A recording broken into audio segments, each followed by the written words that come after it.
Hello, it is currently Valentine's Day, and I've decided to end my YouTube career with a bang. Now, we are all gentlemen here, so this is going to be an objective tier list, because we do not let our personal biases influence our decision making. Thus, I have created 4 distinct metrics by which we will judge whether a Blue Archive unit will make a good lifelong partner for you. Number 1 is maternal instincts and care for children. Number 2 would be dependability, whether you can depend on them with pretty much everything, and positivity, which means will they be able to use their energy to uplift the situation in the household, or will you have to expend your energy to make sure they don't go into depression, which is a very big issue for some of these units. Number 3 would be ambition and career. It is not as strongly motivated by the monetary return, but more by the want to grow of the person, which is very important, because you don't want a slob in your household who just doesn't do anything with their life. And number 4 would be intimacy, basically how spicy the situation in bed becomes, which is very important for gluing the entire relationship together, otherwise it just does not work as a romantic one. Now, these tiers, I just want to also briefly mention that I'm gonna get rid of the C tier for now. It's not supposed to be here, but let's go with B tier for bland, where we will be mostly putting characters with little to no personality, which of course exist in Blue Archive because, you know, it's a commercial product, it's a gacha game with anime waifus, and just having a zero personality character for people to imprint their own wishes and fantasies onto is a very good idea for profitability. So that's gonna be there for that, mostly for those kinds of characters. And of course the last tier is just for units that have not mentally matured yet, or physically even, to where they can engage in a relationship. It just would not work, even if you tried to engage in a relationship with them. So I would like to preface everything by starting with a special character, which is gonna be used as a metric for all the rest. It's gonna be Shun. She's gonna go in the SS tier, and I'll explain why. Maternal instincts childcare is definitely top tier. She's a teacher as well, so she's very well educated. Now, unfortunately, career-wise, it's kind of a dead-end career. Teachers don't get paid that well, and you don't really go anywhere. But she's very good with kids. She has a stable income. She loves her job. Big pluses. She's also quite. She's got a childish side to her, as evidenced in her Valentine's event, which is also very big plus because there's that playfulness. And for that reason, I believe the intimacy side will be at least medium, if not higher, with her, which is also a plus. Of course, she's again very maternal figure, so I would say dependable, and she's also a positive influence on the relationship. But that would not make her SS now. If you've noticed, the top tier has 2 SS in there, and they both stand for Shun, so we're gonna put Shun Link in there as well. Now, do I even need to say anything? Basically, I'm operating under the pretense that Child Shun is not a one-time character, because I don't believe John Nexon would bait me for 200 pulls for a character who in lore is there for like a day or something before she turns back. I believe that Shun is able to turn into her child form and back way more often than that, because it's kind of hinted at, and she definitely expressed a bit strong want to not only do it again, but to stay that way. The whole event is you persuading her to turn back into her adult form, because otherwise she would stay a child forever. But you guys know what I'm hinting at here. Like, there's nothing better than a legal lolly. Let's, like, if you can take a child, I mean, a character from the bottom tier and put them into actual viable tier, then she's gonna be top tier for sure. But yeah, you're basically getting a 2-in-1 combo with Shun, which I think is the best kind of outcome. So every character that we're gonna be judging from now on is gonna be basically S tier and below, because nothing can compare to what Shun represents here. I suppose we can go in order with these. Unfortunately, Abydos is going to be the hardest of the bunch, I believe, because even though they're such a big part of the story, there's really quite little to their character, which might again be for marketing purposes. But let's go with Shiroko. Oh, one thing I forgot to say is that we're going to be only going off of the canon events and storyline that is accessible in the game, so to most players. No, I'm definitely not taking any fandom stuff in account, definitely not taking any doujin stuff in account, not even some like official Twitter videos that only a few people see because they're on some anime convention in some booths or whatever, because that's really, really I think niche, and I would even say not canon kind of content, just for the fans. So let's go off what we can see in the main story and the side stories and everything that's accessible in the game right now. Shirako, so I don't know where the fandom got the idea from that she's super into you, borderline like set on kidnapping you and whatever the hell. I don't remember like getting that kind of vibe from the official story. No, I'm afraid she's quite bland. She barely speaks, which is a big negative because you really don't want to have to expend a lot of energy just to figure out the thoughts of your partner and just like talk to them. It's quite a big strain on a relationship. The big plus is that she's insanely into sports, so she's got that toned stomach. I think intimacy side, plus she's a wolf, so you know, if she goes into heat, that's definitely top tier on the intimacy side. That's not enough to raise her into S tier, definitely by far. I would say low A tier, mayhap, because unfortunately I believe she's lacking, despite being such a big part of the story. If you can tell me what her personality is, again, if you can describe her personality in a 200-word essay or something, then she might be worth considering, but that's gonna be a metric used for most of the units we see here. Sometimes they just can't really tell what their personality is supposed to be because it's supposed to be very open-ended and not defined, again, for the fandom. No, Serika, I'm gonna have to deduct points for, I guess, business literacy. I'd rather have someone who can start an MLM scheme rather than someone who is going to fall for one, and she fell for many, canonically. So she's just your standard tsundere archetype, and I don't believe there's anything beyond that, unfortunately. So she will be hard to talk to, you know, if she's gonna stay that way in the relationship. Intimacy, I don't get any big intimacy vibes from her. Maternal, now she's way too young, she can't even take care of herself. Dependency and positivity, if she's gonna be a bitch, with her tsundere-like character, not sure about the positivity she brings. I'm gonna put Sarika like into the B tier for sure. And yeah, unfortunately Shiroka's not far from her. Yeah, these are quite weak, I would say. Let's go on to Hoshina, because she's gonna be quite difficult to talk about. She's a huge part of the story. And she has, thankfully, she has way more to her character than just her initial form, as the sleepy, whatever, OG-san. I'm gonna have to deduct a lot of points for the sleepiness, because it's very demoralizing to see your partner just waste so much of her time, which is limited on this earth, on sleeping. If I could, I would never sleep at all, because it just sounds like I could be doing something way better, like jacking off. But she has that backstory, which builds her character, which is very, very good, because you want someone who has a built, predefined character. If you find someone who still hasn't gone through some kinds of life, let's say, decisions, life events, life-altering events, you don't really know who you're dealing with, because those are the things that really define you as a person. And she's gone through those, so she's way more mature than the rest of even the Biddle squad, which is a big plus. I'm gonna put her in the A tier. Let's say like somewhere in the middle, maybe higher than that. Unfortunately, she still does not exude that personality. I can't really tell what her character is, despite her being such a huge part of, despite her having so many words written for her. I'm not sure like who I'm dealing with here. She's a leader, but not really as much as a leader as, let's say, Shun would be, or the leaders of other academies like even Hina. So she's kind of not really pulling her weight to be an ST. Nonomi is gonna be also a very difficult one. She is the heiress, however the hell you spell that, to a very rich family, which is a plus, because she has those connections, she has the culture, which is, well, mayhap for me personally, a very big plus.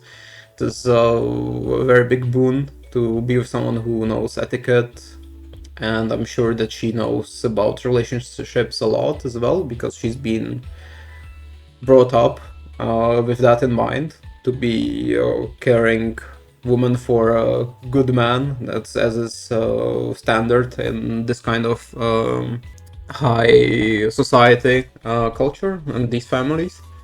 She has that golden card, which makes her insanely wealthy, which is also a plus because then you can use that to focus on you two spending time together instead of working or whatever.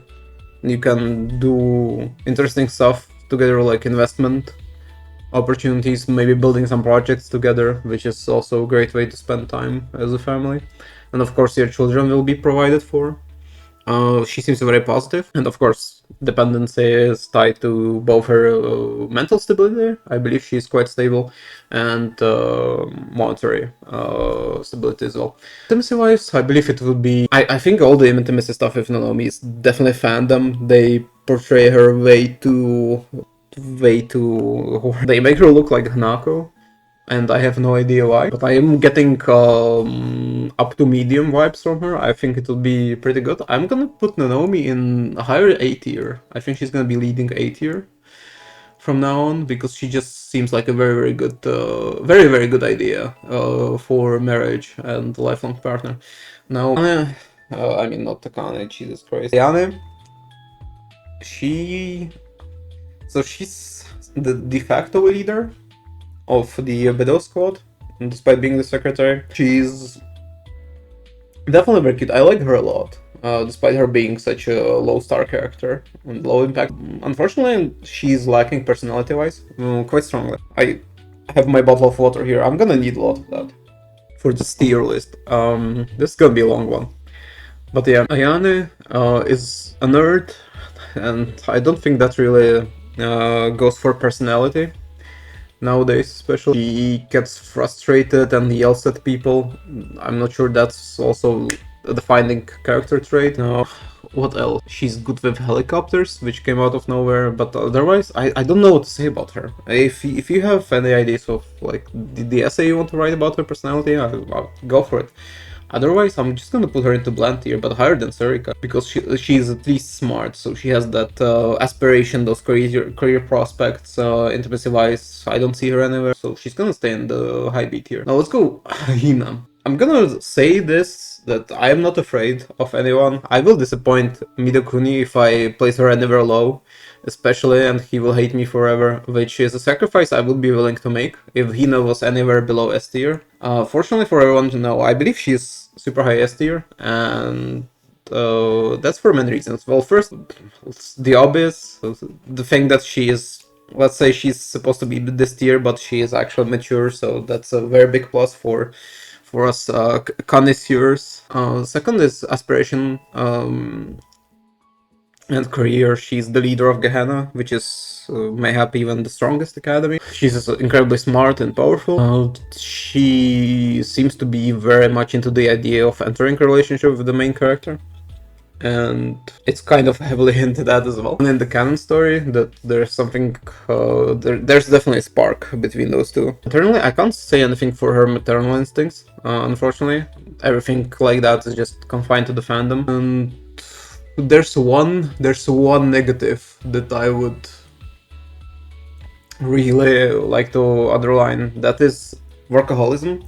It's well, I wouldn't even call it a bad quality because it is not a quality. It is definitely a detriment to a character, no matter how you look at it, no matter how much the corpus try to show it to you as a good quality for a person. Being a workaholic, especially in a relationship, is a very detrimental side to a person, because it not only bites into the time you have to spend together, but it also bites into the energy you have left for your family, which is a very big downer. So I think that's quite a substantial downside, the workaholism. Otherwise, everything else I would say Hina is definitely S tier, and she will be a very loving companion that would last you entire lifetime. So yeah, yeah, that's definitely a highest tier.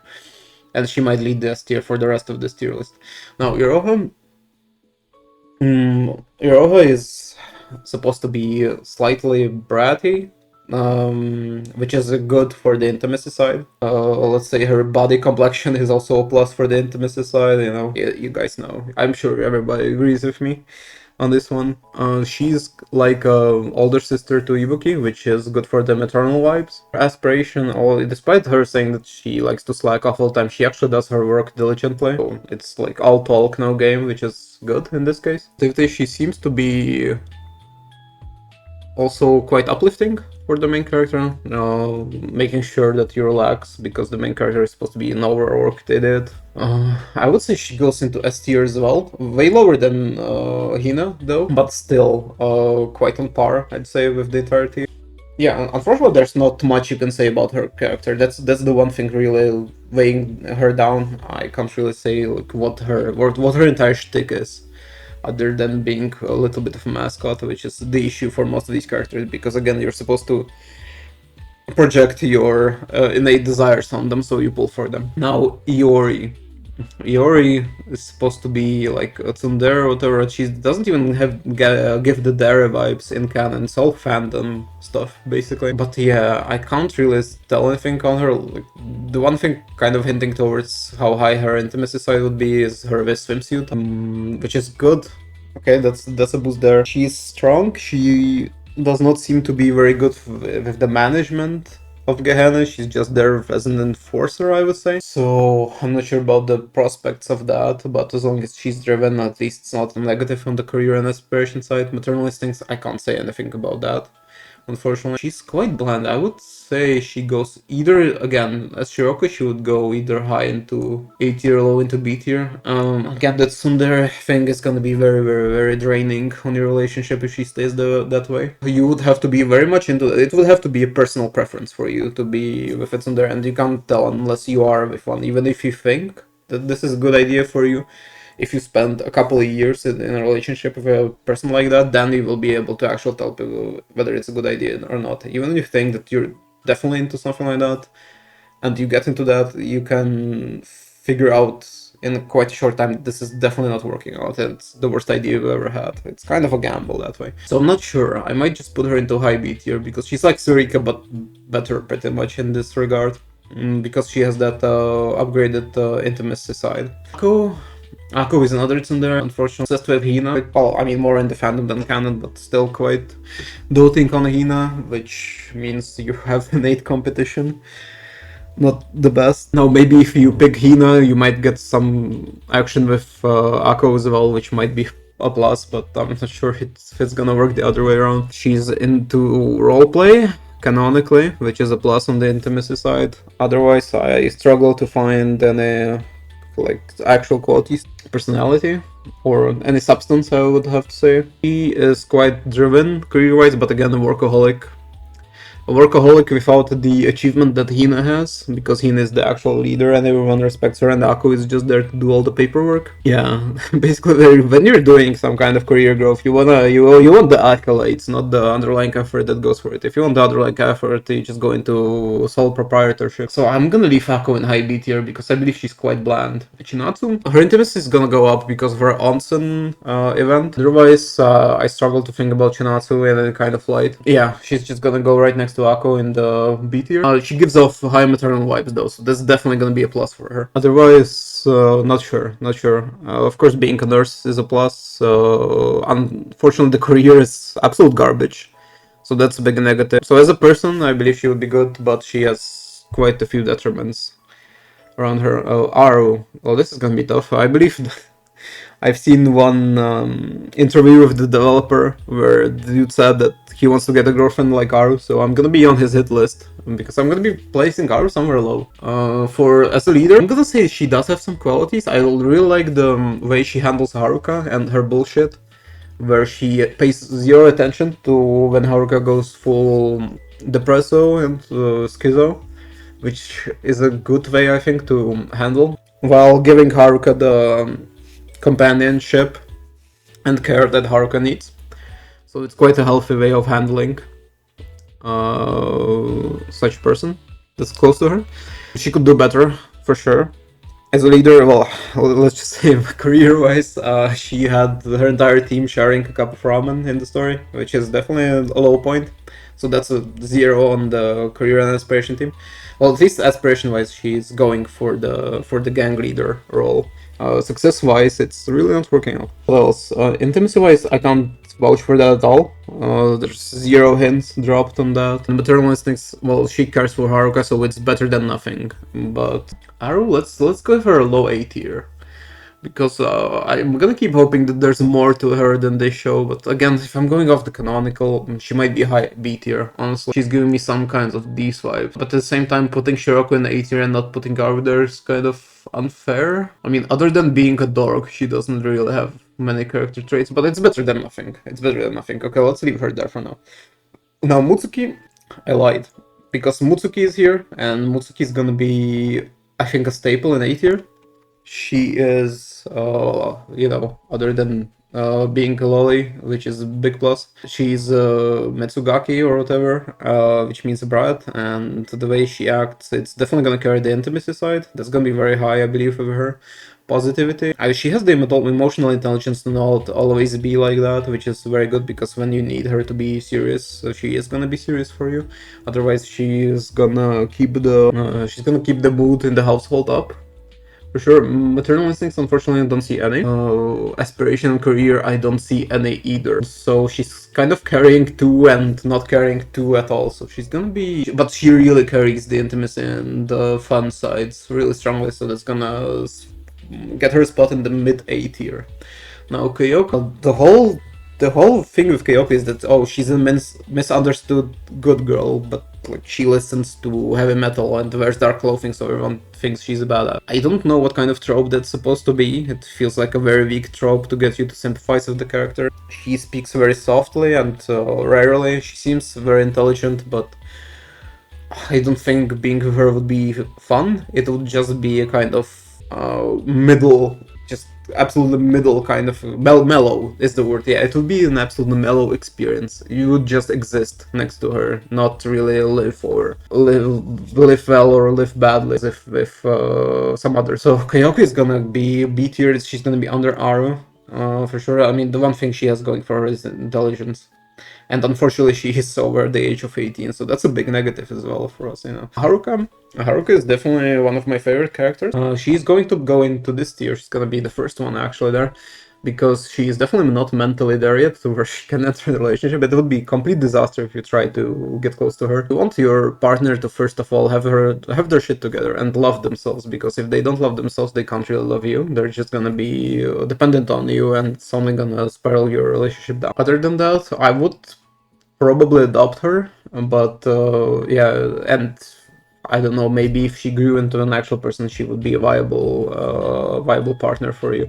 But otherwise, you know Haruka. I don't really have to talk about her. Everybody knows Haruka. She's definitely a staple character. She's quite well written. She is well acted as well. Yeah, I'm just not gonna dwell on it. I'm just gonna remind you that this tier is here, and it's gonna be quite full by the end of this tier list, unfortunately. But yeah, mental disabilities kind of veto any kind of relationship you can have with the person, especially if you want it to last long and not destroy you from the inside out. Haruna is definitely gonna be somewhere in the top tiers. She seems very sensual. Very sensual. Romantically inclined. A leader. She will be a very mature companion. From the get-go, she will be very mature. She seems to be very successful because she has money for all these high-end restaurants and then money for bombs for these high-end restaurants, which she gets from somewhere. I have no idea where she gets those from. They've never shown you where she earns money or does anything in the game. I'm gonna change the background music here. To this one. Yeah. Well, it's, just a coincidence that this is my my next wallpaper in Blue Archive. I totally forgot about to talk about this, by the way. Her tracksuit is quite insane. I do not know. Maybe this is completely personal bias of mine, which I should not talk about here. But it makes her incredibly sensual. I think her intimacy ratings are gonna go up to the max. I'm gonna put her into low S tier, I would say, because she is quite lacking in some aspects. Especially, like, I can't tell the personality that well, and she seems a bit way too fixated on the hobby or the entire gourmet thing, which is gonna be detriment, is gonna take away from both her career growth and from the time you spend together on something that I do not really have a lot of respect for. Her hobby seems kind of nonsensical, which is played up to comedic effects in the game. But life-wise, it would be getting in the way. Then we have Akari. Akari is just a glutton, and that's her entire character. She has nothing, I believe, of value. I can't remember a single thing that Akari does, which is a shame. She does not fit into the bottom tier. I think she seems mature enough, but mayhap her New Year alt gives her some context. I have not gone through that yet, so I might be wrong. I'm hoping I am wrong, but Akari seems to be quite a letdown here. I really can't talk about anything when it comes to her. Junko is gonna go. That's a tough one. What do we know about Junko? Her entire thing is that when she tries to eat, something happens and her food falls on the floor. I do not know how that is even a trope or a quality or side of character or anything. Other than that, she seems to be a bit of a tsundere. Thank God she's not a lot of a big tsundere, so she's not gonna go below Sarika. Intimacy-wise, it seems like she's just on the verge of being bottom tier. I cannot vouch for her being ready to enter a relationship, stay in one. Yeah, I don't think it would go anywhere past just borderline animalistic intimacy. I can't tell anything about Junko. She's also kind of like a dark horse, or what you would call it. She's just behind the scenes. You really can't tell anything about it. You have to be a very, very big fan of her, especially to be able to talk about who she is and what she does. So, yeah, unfortunately, the canon timeline doesn't do a good job of explaining her motivations, her character, and etc. To me, mentally, she seems like a child. Her entire shtick is she eats weird food. She'll be hell to be around. Especially if you let her buy things for you, you'll probably get poisoned and die in one time. Speaking of which, Yuri is coming up.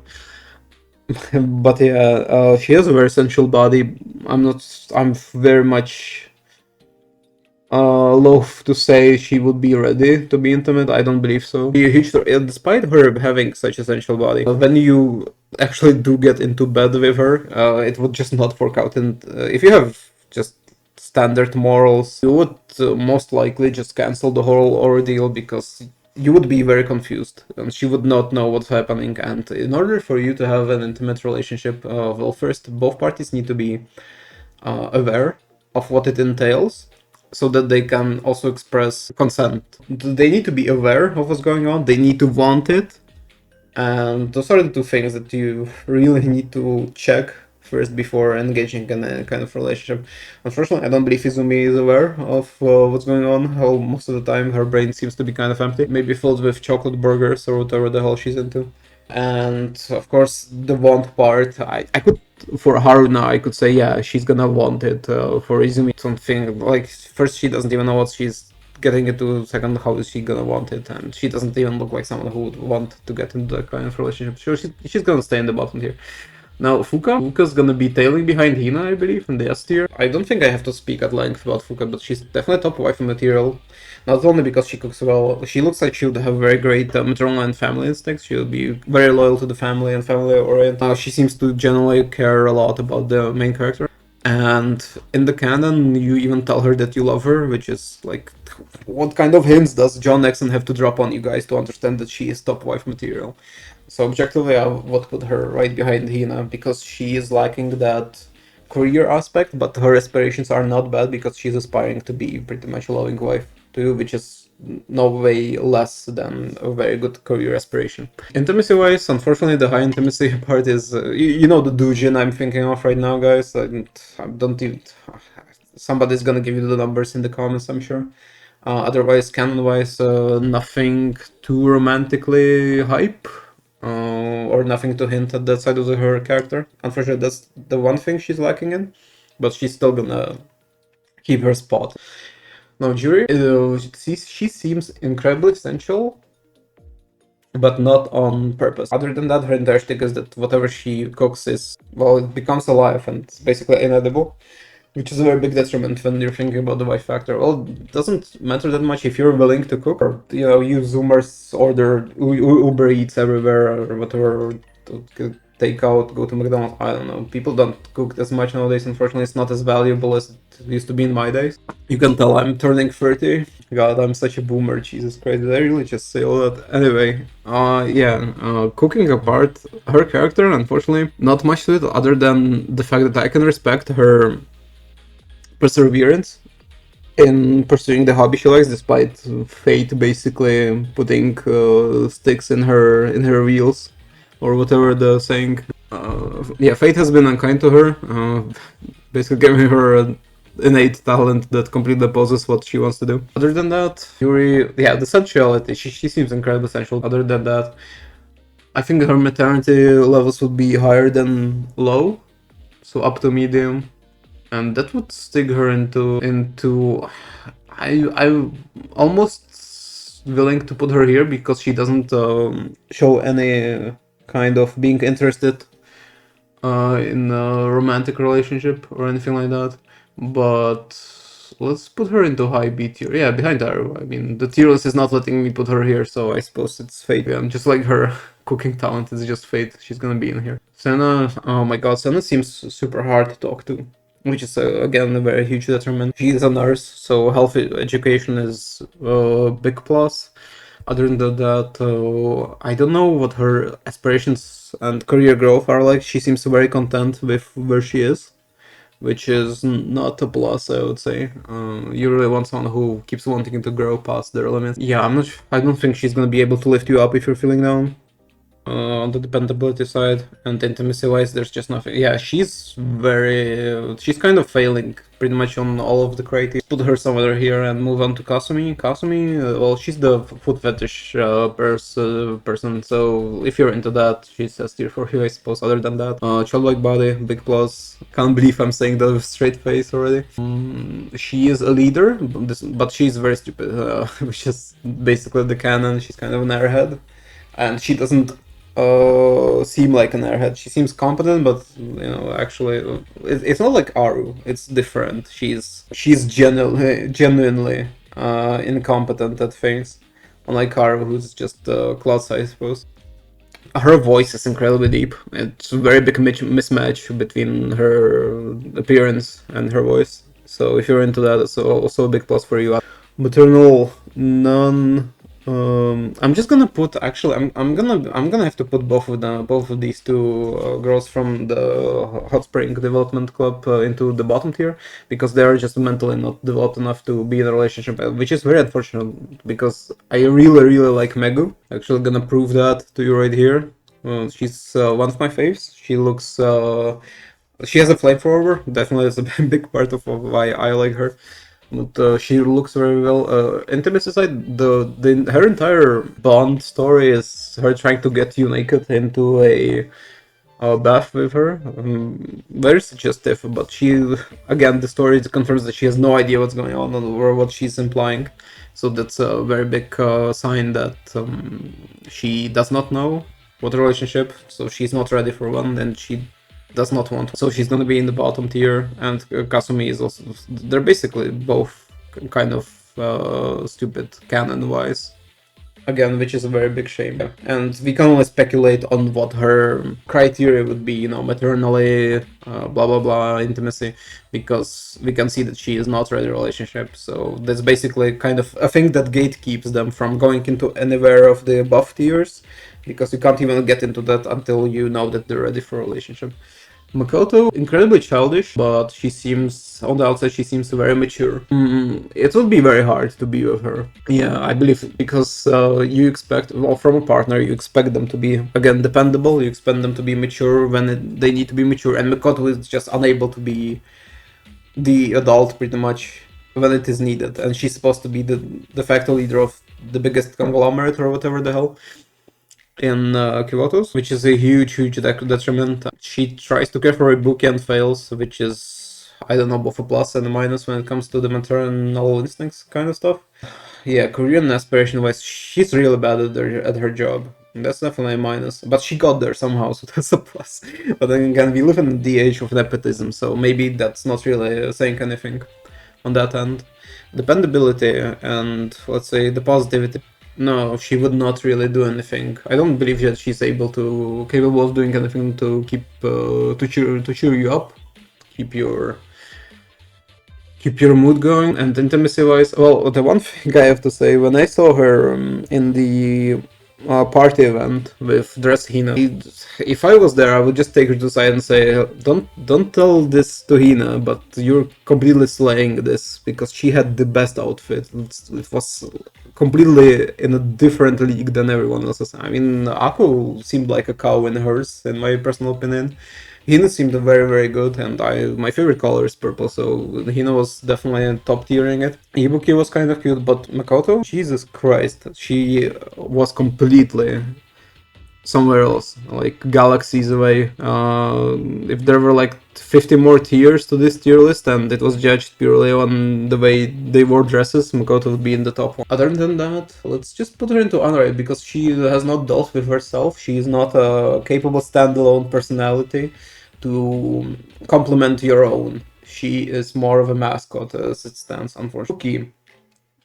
I'm just gonna stay safe by putting her here, but they did the thing where she's a succubus, so all the fandom stuff you see is just her being a succubus, which is a very, very good gap moe, I believe it's called, kind of thing. It really gets you going. So on the intimacy side would probably be good, but again, that's completely fandom. We're talking about canon, and canon, she's completely child adoptable. You're gonna regret if you try to do anything more with her, because it's just gonna be a turn off at every step of the way. You just can't have that kind of relationship with someone who doesn't know what's going on. It's like putting a square-shaped peg into a triangle-shaped hole. I mean, it's just not gonna work out. You can maybe fit the tip in, and I'm actually just gonna stop that allegory at that point. Kirara.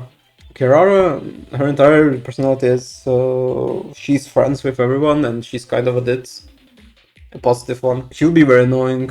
I have no idea. I really cannot tell whether she's ready for a relationship or not. I really want to put her into the bottom tier here, just outside of the tier list pretty much. And even if she was ready and you were in a relationship, what would you do? Like honestly, what is she other than the blandest girlfriend imaginable? I'll just put her here. Really, nothing really to talk about when it comes to her. She's completely undeveloped as a character, I believe.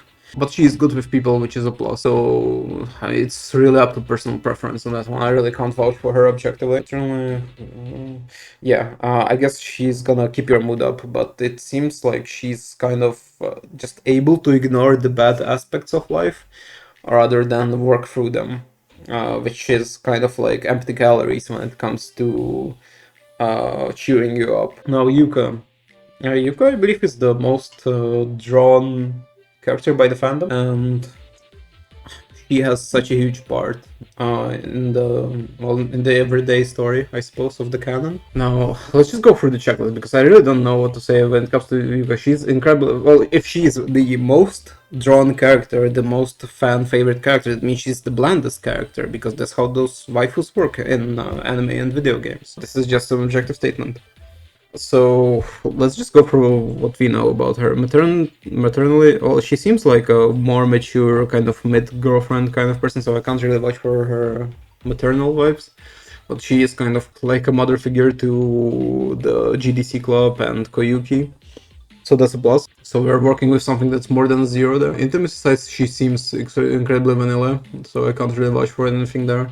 Dependency, oh my gosh, she seems like she would be nagging a lot, which is definitely not a plus. So it's up to personal preference there. Career and aspiration, well, at least she seems to be doing well career-wise, but again, she's taking on all of these responsibilities without the accolades that come with them, which is a very big negative side. I'll talk about this later. This is, of course, all coming from personal experience. So she would just go into B tier somewhere, and she has very little plus. She's definitely gonna go above these guys. I don't know, she's gonna go somewhere here, I suppose. Noah's gonna go higher on the intimacy side, because she seems to have that playful side to her. Maternally, can't watch for anything there. Inspiration, she seems very smart, extremely intelligent. She's not really doing anything with it, unfortunately.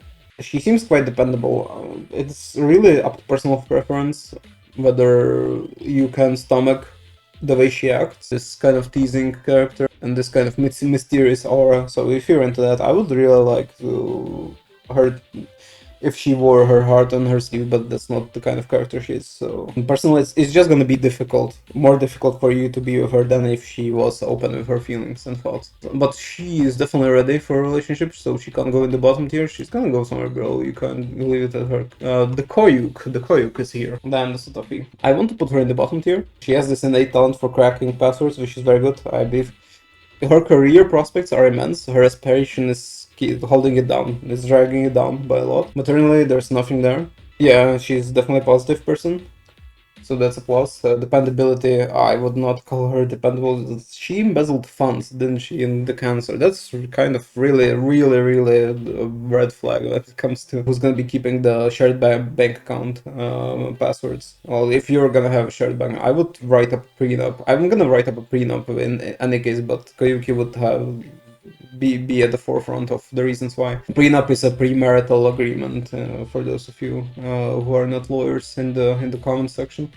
Basically separating your assets so she can't sell your house, and you don't have to live on the street. What was the last one? Yeah, intimacy. I already talked about. Oh no, I didn't. Intimacy is there seems to be nothing there. So we're basically talking about positivity and career, but career is dragged down by ambition. Positivity is dragged down by dependability, and I'm not sure if she's ready for a relationship at all or is aware of what the hell that is. So she's just gonna go in here. This is in no order, by the way. The last tier is in no order. I don't want to have to reorder that. Chihiro, career aspiration, good. Overworked, bad. Dependable, seems to be very mature. Positivity, not really. Intimacy, nothing there. Maternal instincts, she's a team leader. But I don't see any maternal instincts from her. She would be very blunt, I believe. Just toss her in somewhere. Need to speed this thing up. This is gonna take so many hours. Jesus Christ. Maki, she's an art chick, and when it comes to art house, it's a smash and dash kind of situation. They really don't want to be stuck in a relationship with an art hoe. They're kind of a consumable material, you could say. They're usually good with intimacy, good for a short term kind of thing. But if you try to ever engage in a long term relationship with an art chick, you're gonna find that they're very hard to deal with, quite shallow. I mean, all they do is paint, pretty much, and it's kind of that creative persona which kind of goes against logic, and if you're a logical person, which men tend to be, it's gonna be really hard to deal with them and their emotions, especially. And us men, we hate dealing with emotions. We're stoic sigmas, giga chads. So keep that in mind when you think about Maki, because other than her just painting, what is there to her? Let's go through the checklist. So we have maternal instincts, none. Career and aspiration, art host, they have no career and aspiration. Okay, 1 in a million, 1 in 10 million, 1 in 100 million is gonna shoot out and become a celebrity and sell their paintings for millions or whatever the hell. It's not gonna be you. Statistically. So, and she does graffiti. What kind of career prospects does she have in street graffiti? Dependability and mood, she seems to be quite positive, so that's plus. Dependability, well, I don't know what she can do for you, but yeah, she's one for the streets, objectively speaking. First, just based on her archetype, not speaking to the concrete possible personality of Maki, which is gonna be in some niche content mayhap somewhere hidden, but she's quite bland, and let's just put her into B tier somewhere around Sarika or whatever. Ahara? Unfortunately, Millennium is just gonna go into the B tier, like a bunch of them. Ahara, so she's just a hacker that's just doing PC stuff, and she has some food fetish stuff on her Life 2D, so again, for the connoisseurs over here. Other than that, really there's not much to her, unfortunately. I'm just gonna put her right next to Maki somewhere, because, yeah, she really doesn't do anything. No maternal illness, no childcare, no dependency. She seems like she's not fully formed person yet, so I wouldn't be able to depend on her. Mood, she doesn't seem to be an extremely positive or any kind of extra positive person. Aspirations, well, she's smart, so she's got that going for her, but her career is gonna be a very long time investment, because she's not really excelling anywhere. And even if she made that robot that can measure you or whatever the hell, she's not really doing much with her. You should be patenting that stuff, you should be marketing it.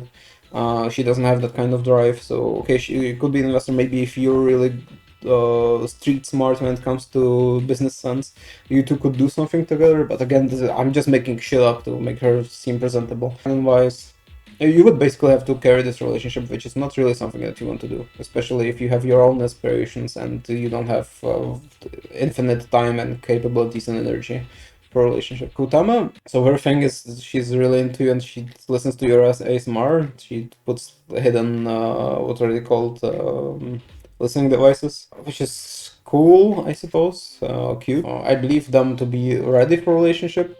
I don't know where to put her because other than that, so intimacy would be up because she's into you. She would be right next to Hara. Again, what can you say about her that you can't say about Hara? Fortunately, a bit of a forgotten character. Well, she is a 1-star, I believe, or something like that at the start. So again, not enough love for these characters. I'm afraid that many of the 1-star characters are gonna have to be stuck in the blind tier because they just didn't have enough screen time to fully bloom. And we can't really make an educated guess other than just putting them in the B tier based on what we have. Now Nerus is another tsundere. Amazing. We don't have enough of those, apparently. But she seems to be a strong leader type. I think her maternal instincts would be a bit higher than 0 because she's quite good with even like, being friends with Alice, and Alice is pretty much the poster child of Blue Archive, like literally a child, so that needs parental care. Other than that, Nero, well, other than being a tsundere, what can you say about her? Yeah, I can't really say anything about Nero. She would have to go into high B tier just because she has that cool side to her personality, which let's say Sarika lacks. So there's something underlying. You can explore Nero's personality in depth, which you can't do with someone like Sarika, because Sarika seems to be very surface portrayed as a very surface level person. Asuna, I'm gonna put her here because despite her being either the second or sometimes even the first poster child when it comes to Pixiv artwork, it's just Big Boop, and I don't think you can substitute Big Boop for a personality, even in current year. It's still not enough. She seems to be an incredibly immature child at heart, and I would not last 5 minutes talking to her, let alone being in any kind of relationship with her. It seems like complete hell. You could not hold 2 seconds of a serious discussion with her, which you need those if you want a dependable lifelong partner. And you can't even do the short-term intimacy kind of thing with her because again, she doesn't know what's going on. She cannot consent to it. She doesn't want it. Karen is gonna be in the B tier, and I swear I'm not trying to say anything with this. With putting all the politically correct students in the same tier. And the B stands for bland and not anything else. Karen, she speaks very little, doesn't show much emotion, which is it's the cooler, I believe, stereotype, which is quite a detriment. Again, you want to know what your partner is feeling and thinking, so that you can live the best life together. Yeah, she seems incredibly essential. Other than that, I'm not even sure if she's ready for a relationship. She seems like she would do something intimate with you just because of her obligation as a maid, which is not really that great. So it's like a short-term fantasy kind of thing for you. Other than that, relationship-wise, it's not really gonna lead anywhere. It's gonna just you're all gonna regret it in the end. Yeah, I mean she's a very good sniper, so that's good career prospect, I believe. Otherwise, yeah, maternally nothing, mood nothing, intimacy. Well, other than her being essential, there's a bigger chance, Brecto, that you will be attracted to her, and that will increase your libido, so the intimacy will be better. But there's not really much on her side that would say that intimacy with her will be higher than with other units. Yeah, I'm gonna call them that. Akane is here as well, and she seems to have more mommy energy of the squad.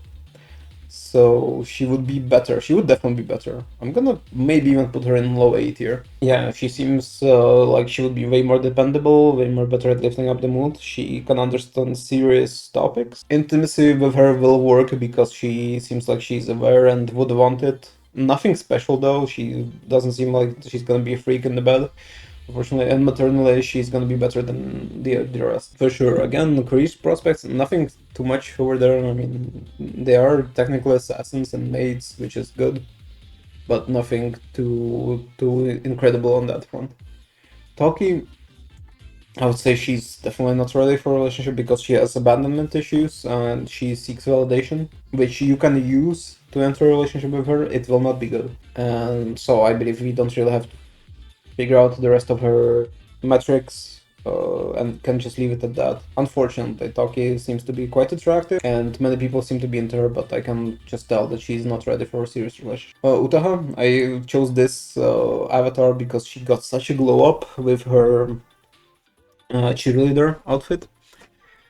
So she's incredibly smart and engineer. She seemed to exude a lot of more personality with her cheerleader outfit than with her standard one. Other than that, I believe she's just very focused on her current club activities. I don't know if to call it a career or just a hobby. Can't really tell where it's gonna go. Can't say anything about her materialistics at all. Can't say anything about intimacy. Dependability and positive. She seems to be more positive than most. At least on the upper side of the spectrum. I'm not sure about dependability because she seems to keep just making stupid inventions that just ruin everything. But it's just an anime trope, I suppose. I'm gonna put her in higher B tier, I believe. Somewhere like here. And Hibiki, also cheerleader, because I believe her cheerleader outfit changed her personality quite immensely. It's like a completely different person. Her Hibiki's standard outfit, she seems incredibly bland and boring and just keeps quiet most of the time.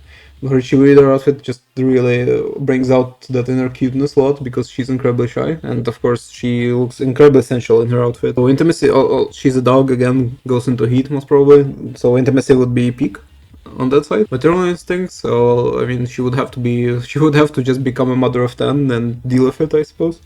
Otherwise can't say anything innately about her on the maternal instinct kind of side. Career and dependability, again, she seems to just be doing a hobby kind of thing and she might get a good job, but she's gonna get abused for her smarts at work, so she's not gonna get the accolades she deserves because she doesn't have that business smarts to really take what she's owed. Unfortunately, I'm gonna put her into low A tier, just because her personality really got expanded with her cheerleader outfit. Yeah, both of her personalities, so to say. Anyway, Kotori, I believe. Yeah, that's definitely bottom tier because she's just a nerd, very mature. She probably knows what sex is, but other than just reciting the Wikipedia article to you, she's not gonna be able to do anything with that knowledge. Samir, very into sports, very big plus.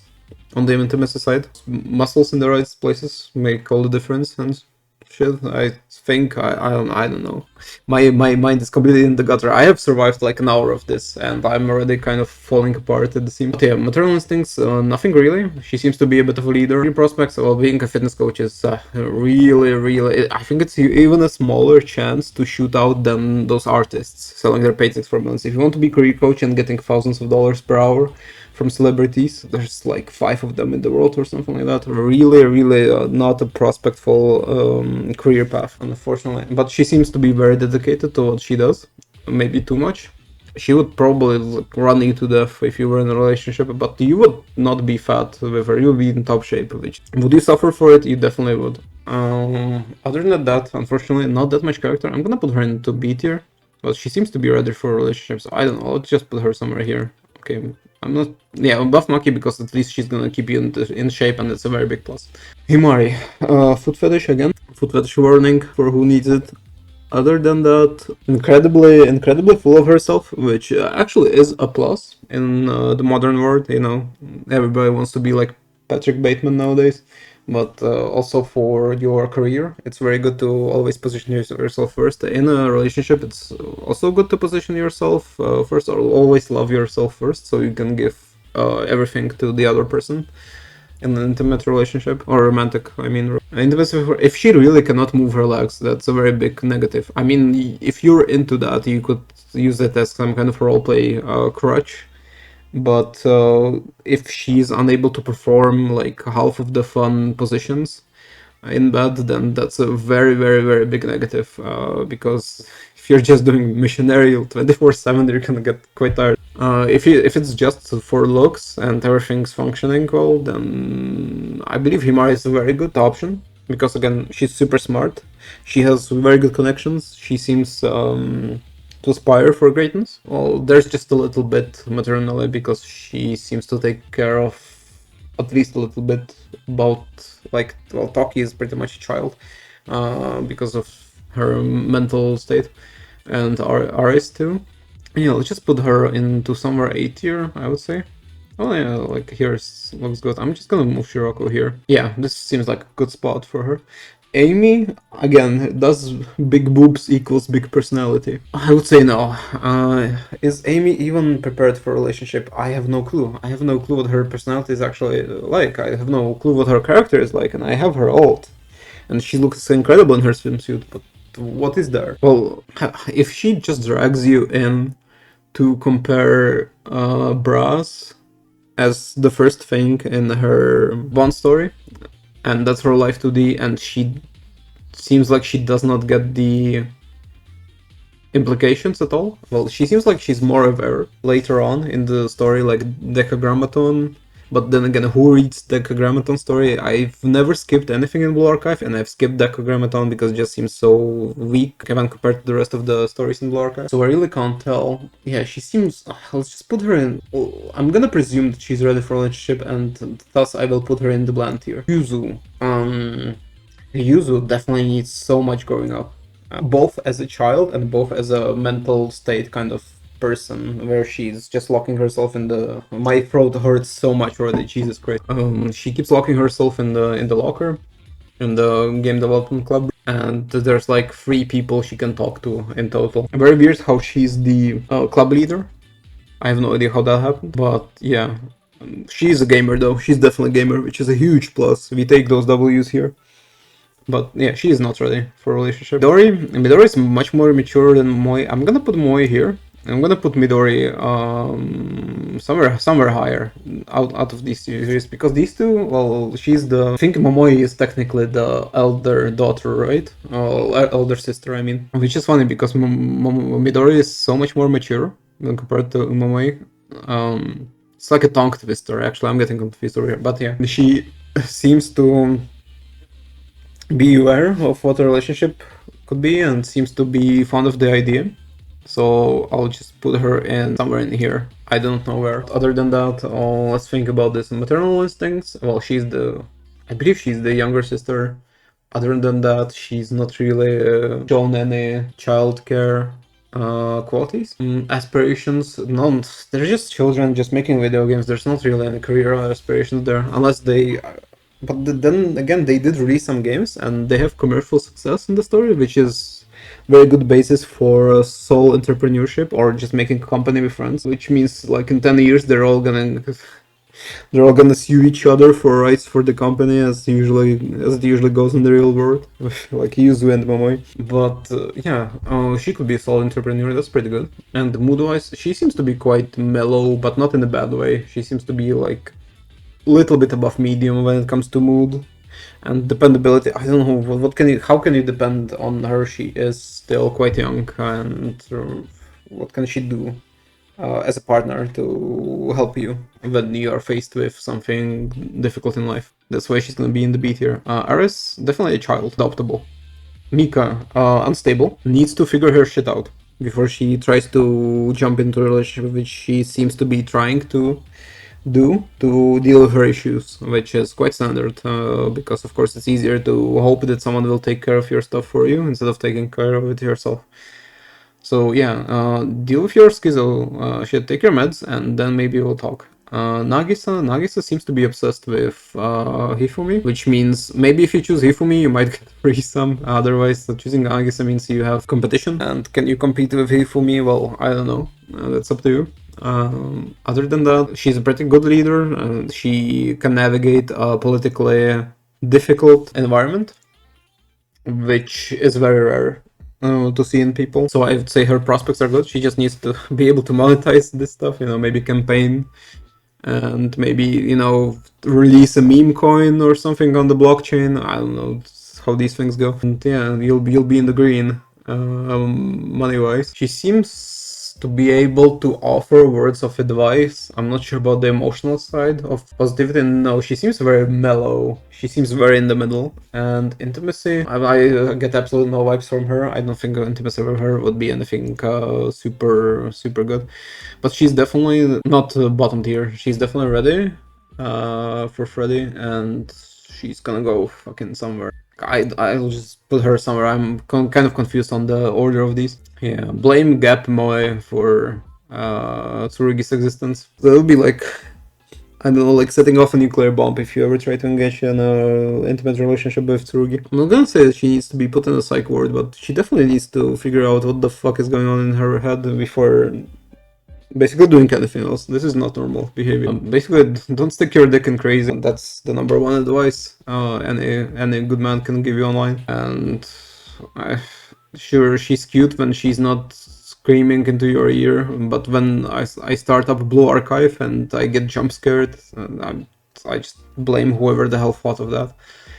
Hasumi, I would say, definitely goes into bland tier. She's supposed to be the poster child for big boob. She has the biggest boob in the game, which I suppose is a plus. She seems like she would make a good mother, so I just based off my vibes, I'd give her a plus on the maternal side. Prospects, well, she seems to be an important person and de facto team lead of the Justice Task Force. Not sure if she's really doing anything with her position.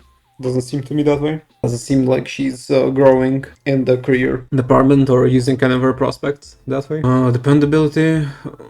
She seems slightly immature, but otherwise pretty alright. This is, of course, regarding her dessert thing or her weight loss trope, where she just keeps messing up her diet, which seems to be quite a detriment to her strength of will. I might be reaching, but I believe that's actually quite demonstrative of that aspect of her personality. Will she be able to lift up your mood? She seems quite mellow as well. Of course, way more active in her tracksuit.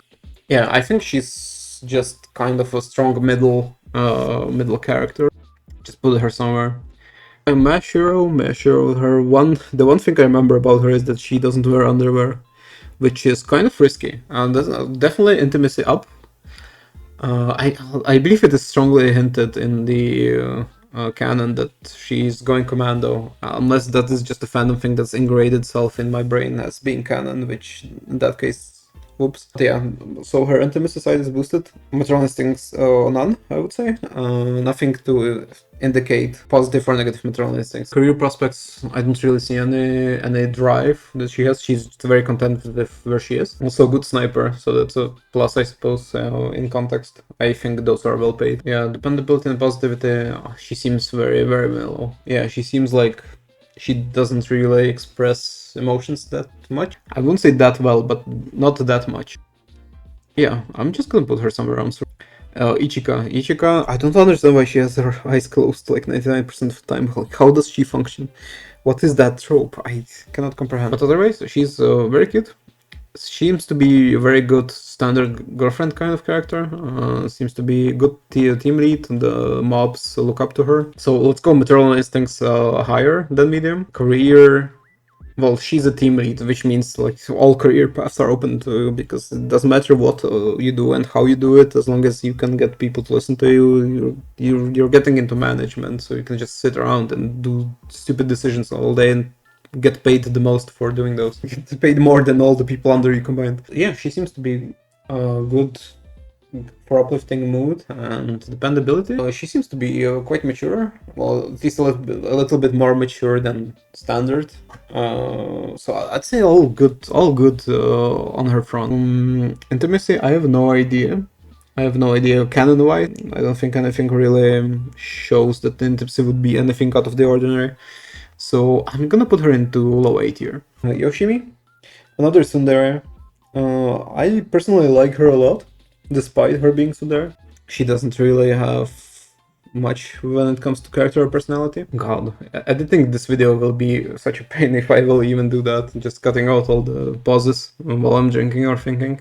But yeah, I really need to think about Yoshimi to say anything about her, which is already a very showing thing to say about her lack of impression, at least, that she leaves. I'm sure she has a personality, and she would be explored if she was not a one-star character. Again, that's what's playing against her. Is she going in the bottom tier? Well, being a tsundere basically means that she at least knows what a relationship is. I'm gonna put her above Serika just because Serika is incredibly bland and very bad with her money. Yeah, I'm gonna put her somewhere there. Again, not sure if being in a relationship with her would bring you anything other than just being in a relationship, which is, I guess, a goal for most men nowadays. Just not to be single. So she can check that box, but otherwise I don't believe she would bring you any kind of higher purpose in life. Eri. Now, Standard Eri was, I believe, the blandest character in the game until they released the band event, where she basically becomes the she's just like me kind of character, where she speaks about having some difficulties and being unsure as to what she's doing in life, which is completely box scenario. It doesn't mean you're special. I think many people go through that. It's like great. I'm very glad that she at least started showing some elements of sentience, which is a very good sign. So she seems like quite a positive character. She seems too young for me to say anything about whether she would care for children well or not. She seems to just be doing her own thing, just being with her friends, doing her hobby. So nothing really about the career and aspiration. She would be a very big contender for an interesting relationship, I'm afraid, just because she's not ready for one, but she's not in a bad mental space and she's not super immature, where I would put her in the bottom tier. But she's still way too young to be in a meaningful relationship, so she's just on the verge, I would say. Now, I really don't like how Kazusa gets aggressive and physical towards her friends just because she's flustered. Such a bad look on her. She seems to be the standard girlfriend, just like the most blandest girlfriend archetype, which is why she's so popular among young males who cannot land a girlfriend. That's the target demographic. You know, you're being pandered to, guys. I hope you can see that. And she seems like she's not gonna bring anything at all. And again, the way she treats her, I would not trust her with a child. Definitely gonna go into bottom tier for me because she doesn't bring anything exciting on any aspect, and she only has detriments, especially when it comes to her temper. You can see how she treats Reisa, and Reisa is a child who needs care and love, and she can do better. Natsu's big into romance, but I'm not sure if she knows what she's talking about. She's definitely cute. Again, if you go to the lolly archetype, she definitely has a plus on that. Aspirations, I don't know what she does. Is she gonna be a writer with her romantic mind? If so, then fucking good luck. I know it definitely worked out for me. And when I say it worked out for me, it means I had to get a secondary education, another diploma to actually land a job. And so that's not a good prospect. Other than that, maternal instinct, maybe some. Just because of how much of a thoughtful person she looks like. Intimacy side, maybe she would be willing to experiment because she's all about pursuing romance, whatever that means. She probably will think she's ready for a relationship. Not sure if she actually is. So again, she's gonna be quite on the edge. Mine. So health, big boobs, team lead. Yeah, unfortunately, I really like Mine for her gameplay. I really like her. Gameplay is super fun. And other than that, I don't really know what to say about her. Like, she has those positives. Those positives are not that great. Can't even say if she would be a great mother figure. She would have to go somewhere in the high B tier for me, I believe, because again, her personality is not shown that much. I mean, we're gonna get the idol event soon, which is she's gonna be a free unit on that event, so she's gonna get more screen time and hopefully rise in the rankings when that event comes to global. Right now, I'll just put her here. Serena, so she's a stalker, even canonically, I believe. That means you have to be strongly into it to enjoy it. Otherwise, it's just gonna creep you out, even if you think it's hot or whatever. So she really cares about you and your health, which is good. She has health education, which is always good. You always need a doctor. Might sound very Jewish kind of mentality, but no, it is true. Because when shit goes down, you really want to have some uncle or whoever that you can call, and they can set you up with an actual doctor that will try to do something for you instead of just, not caring about your existence. She looks good. Is she ready for relation? Possibly. I would not put her in the bottom tier. She seems to have some kind of maternal instinct. What will she bring to your relationship it remains a question. I'll just put her in, somewhere in here. Now, Hanae. Hanae is definitely a child. Absolutely, despite having the big boob, they have the gap moe, the short stack kind of thing. Other than that, she's definitely not ready for anything. As she just does not have the mental capability to understand what's going on. He for me is supposed to be, or she wants to be the run-of-the-mill character, just the standard girl, and the game keeps showing her as someone who's as far away from normal as possible because she keeps getting into all of these situations. That's pretty much her entire role in the canon. She's also shown as pretty much the only person having just a normal friendly or just normal friendship with the main character, with Sensei, without anything like romantic going on, which is also, I suppose, a breath of fresh air. Everything that can be said about her, because again, she's incredibly bland and it's made on purpose so that you can project on her. Because, oh, is she bi? Is she into Azusa? Can you get a threesome? All amazing questions, but they're all dependent on how the fandom interprets it. We're talking about the canon lore here, and I can't speak for any of that. Maternal, no, she seems just adolescent, which is not mature enough for that role, and it's gonna take a long time for that. And positive, definitely positive. Career prospects, don't see anything there. All she does is study, so it's kind of a gamble on what's gonna become of her professionally. Intimacy, can't say anything about that. So she's supposed to be the bland character. Even the story wants you to believe she's a bland character. She's gonna be in the B tier. Azusa is pretty much a child soldier, so make of that what you will.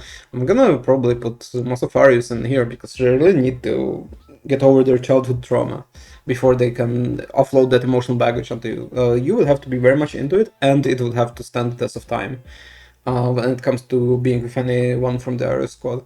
Because you think, oh, I want to take care of them, I want to make them happy, and then it's gonna be the most miserable experience that you couldn't even imagine, and you're just gonna break apart like half a year later. And that's usually how those kinds of relationships goes, because the dynamic between the savior and the saved is inherently incredibly toxic kind of relationship dynamic.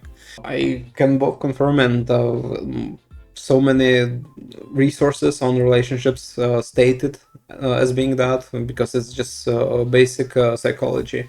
So we really want someone who can stand on their own two legs for a meaningful relationship. Also, she seems incredibly cold.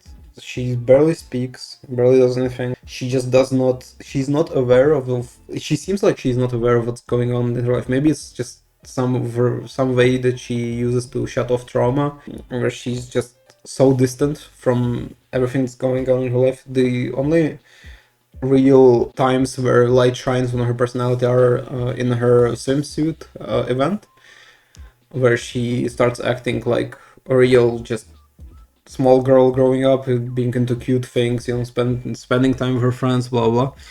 So I would say that she's just not ready for a relationship. Koharu, the closeted pervert. What to say about her?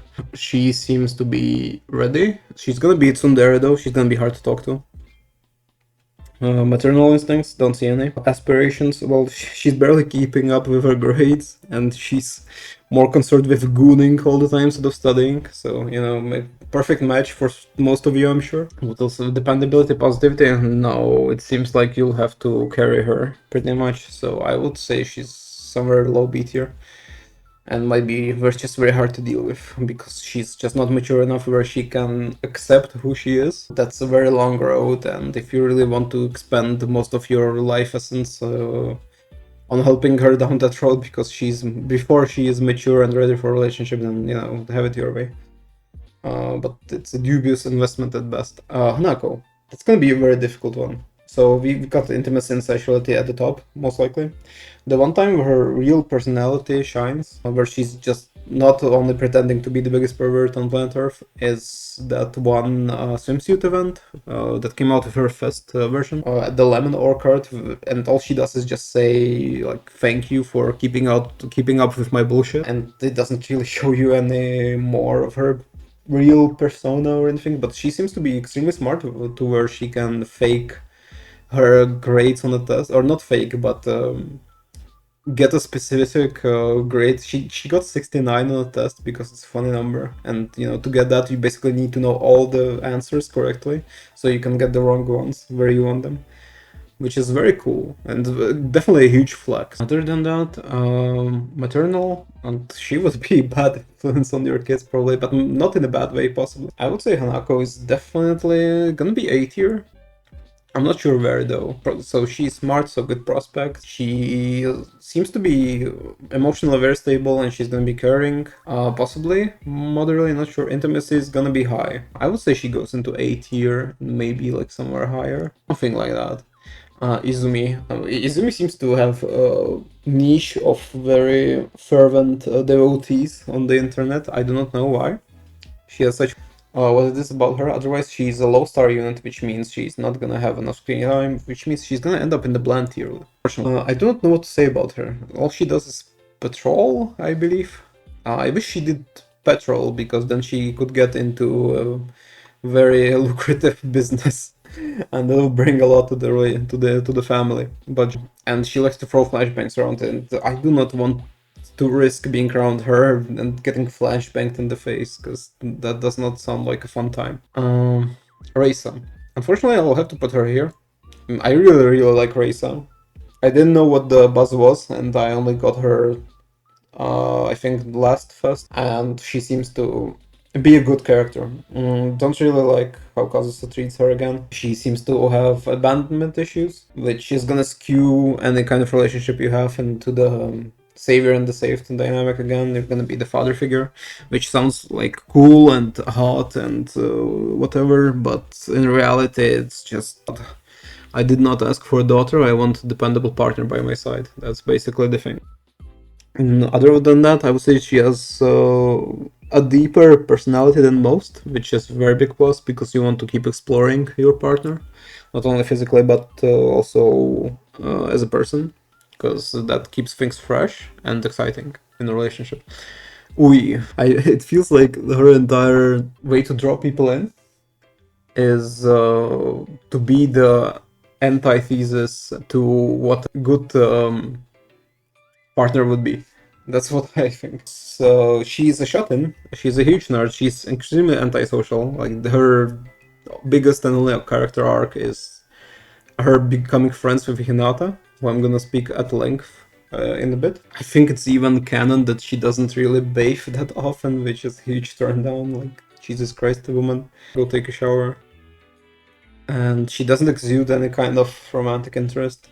I do not know. She seems like, oh yeah, when we had that, I have her swimsuit version as well, and well, I have almost all units maxed out, so I can vouch for this when I say that in her Bond story for the swimsuit, she, at least how I felt, is that she kind of denied any kind of romantic relationship that you could have with her, or she set boundaries, or it felt like something like that. It felt like she was not interested at the very least. She has a ton of work to do on herself. Again, her entire draw is just not being a good partner, I suppose. Which I guess works for some. Shimiko, 1-star unit. I have no idea. I don't think anybody has an idea what she does. Who is she? What does she do other than be a librarian? A horrible prospect being a librarian, because I believe the aspirations are not very high if you want to go, like, keep books. You should be keeping books on betting, because that's where the money is, not literal books in the library, because you just sit there and... What are you doing with your life if you're a librarian, honestly? Again, maternal instincts, none. Dependability, positivity, maybe some. Can't say anything about her. I'm absolute bottom beat here. Sakurako is an interesting character. So she's basically, goddamn, I ran out of water. We're gonna be doing hard mode from now on. She is basically a good nun. I have to now pour cider for myself, and I'm gonna be drinking that instead of water. So that's gonna make things way more interesting. But yeah, she's great team lead, a good nun who's experimenting because she wants to grow as a person, which is a very big plus again. So the aspiration is there. She seems to be exploring herself sexually, but I think that's just efforts on part of Hanako showing themselves. She seems to have an interesting personality, which needs to be explored more in depth later, especially when we will get the idol event coming with Idol Mari, Idol Sakurako, and Idol Mine. So I'll leave it until then. Otherwise, based on what we have from Sakurako, which is just her Bond story and the main event, she would go high into B tier because I believe there's a lot of potential there. Mari has been confirmed by the developers themselves in a tweet that she's just a good girl and there's nothing underlying to her between it's not a facade or anything like that, which is good, I suppose. She is a nun. Now, the thing here is, if you are an atheist, and you most probably are statistically, you're gonna be fine with a religious person. You're gonna be fine with like a Christian girlfriend or whatever, because it's just ideology. But if everything that Mari does is based on faith. It's her entire work, it's her entire day, pretty much, that she spends as a nun. And what are the points of connection that you two are going to have when you're not really into the faith? And it's 100% of her day. Like, what are you going to talk about? How are you going to spend your time together? Those are all the questions I pose for you.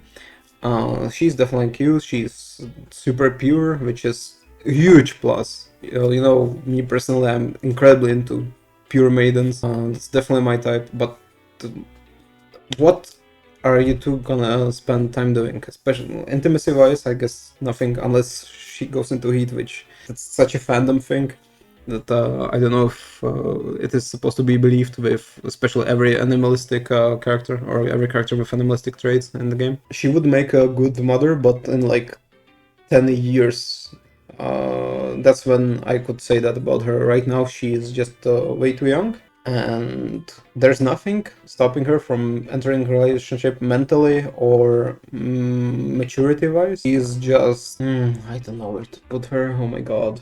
This is such a difficult character. Like, I don't want to put her in the bottom tier because I don't see any strong objections to her entering a relationship. The question is, what would you do? Like, yeah, you could say, oh, we're totally dating now, and then you would just stay there and maybe hold hands in like 3 years. Straight up. And how would you spend time together? Well, when all she does is basically charity work or not being a nun. Yeah, those are the questions I pose to you. So she's gonna be here just because of that, not because of anything about her character. Like, she needs time, right? Otherwise, she would just put her here. No, I can't. Okay, I'm super conflicted on this character. This needs to be figured out in the comments.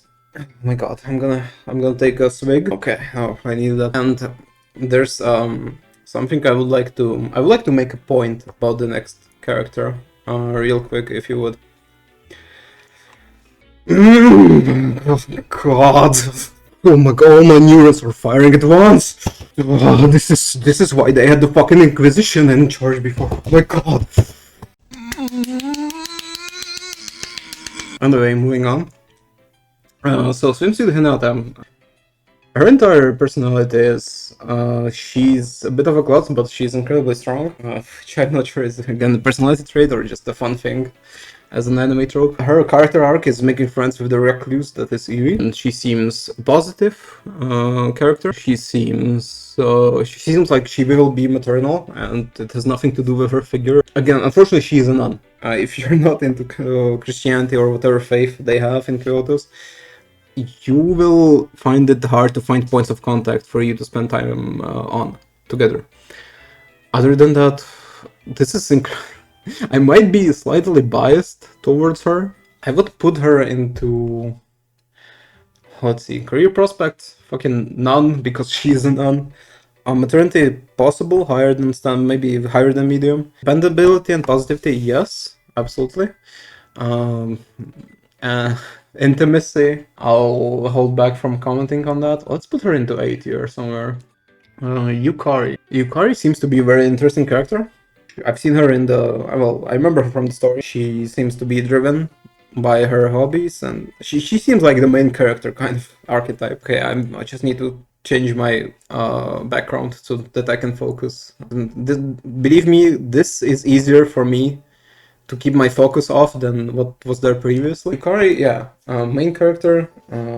She's got that whole character growth in just one arc moment. She seems like there's more to her than meets the eye, so there's lots of thoughts going on in that head, which is very good. It makes her very interesting to explore as a partner. She's not mature enough to speak about whether she will care well for a child. She is positive. Not sure about dependability. Career prospects, I don't see any. It's just club. They're just running a club. But again, that club is adjacent to the one that organizes festivals in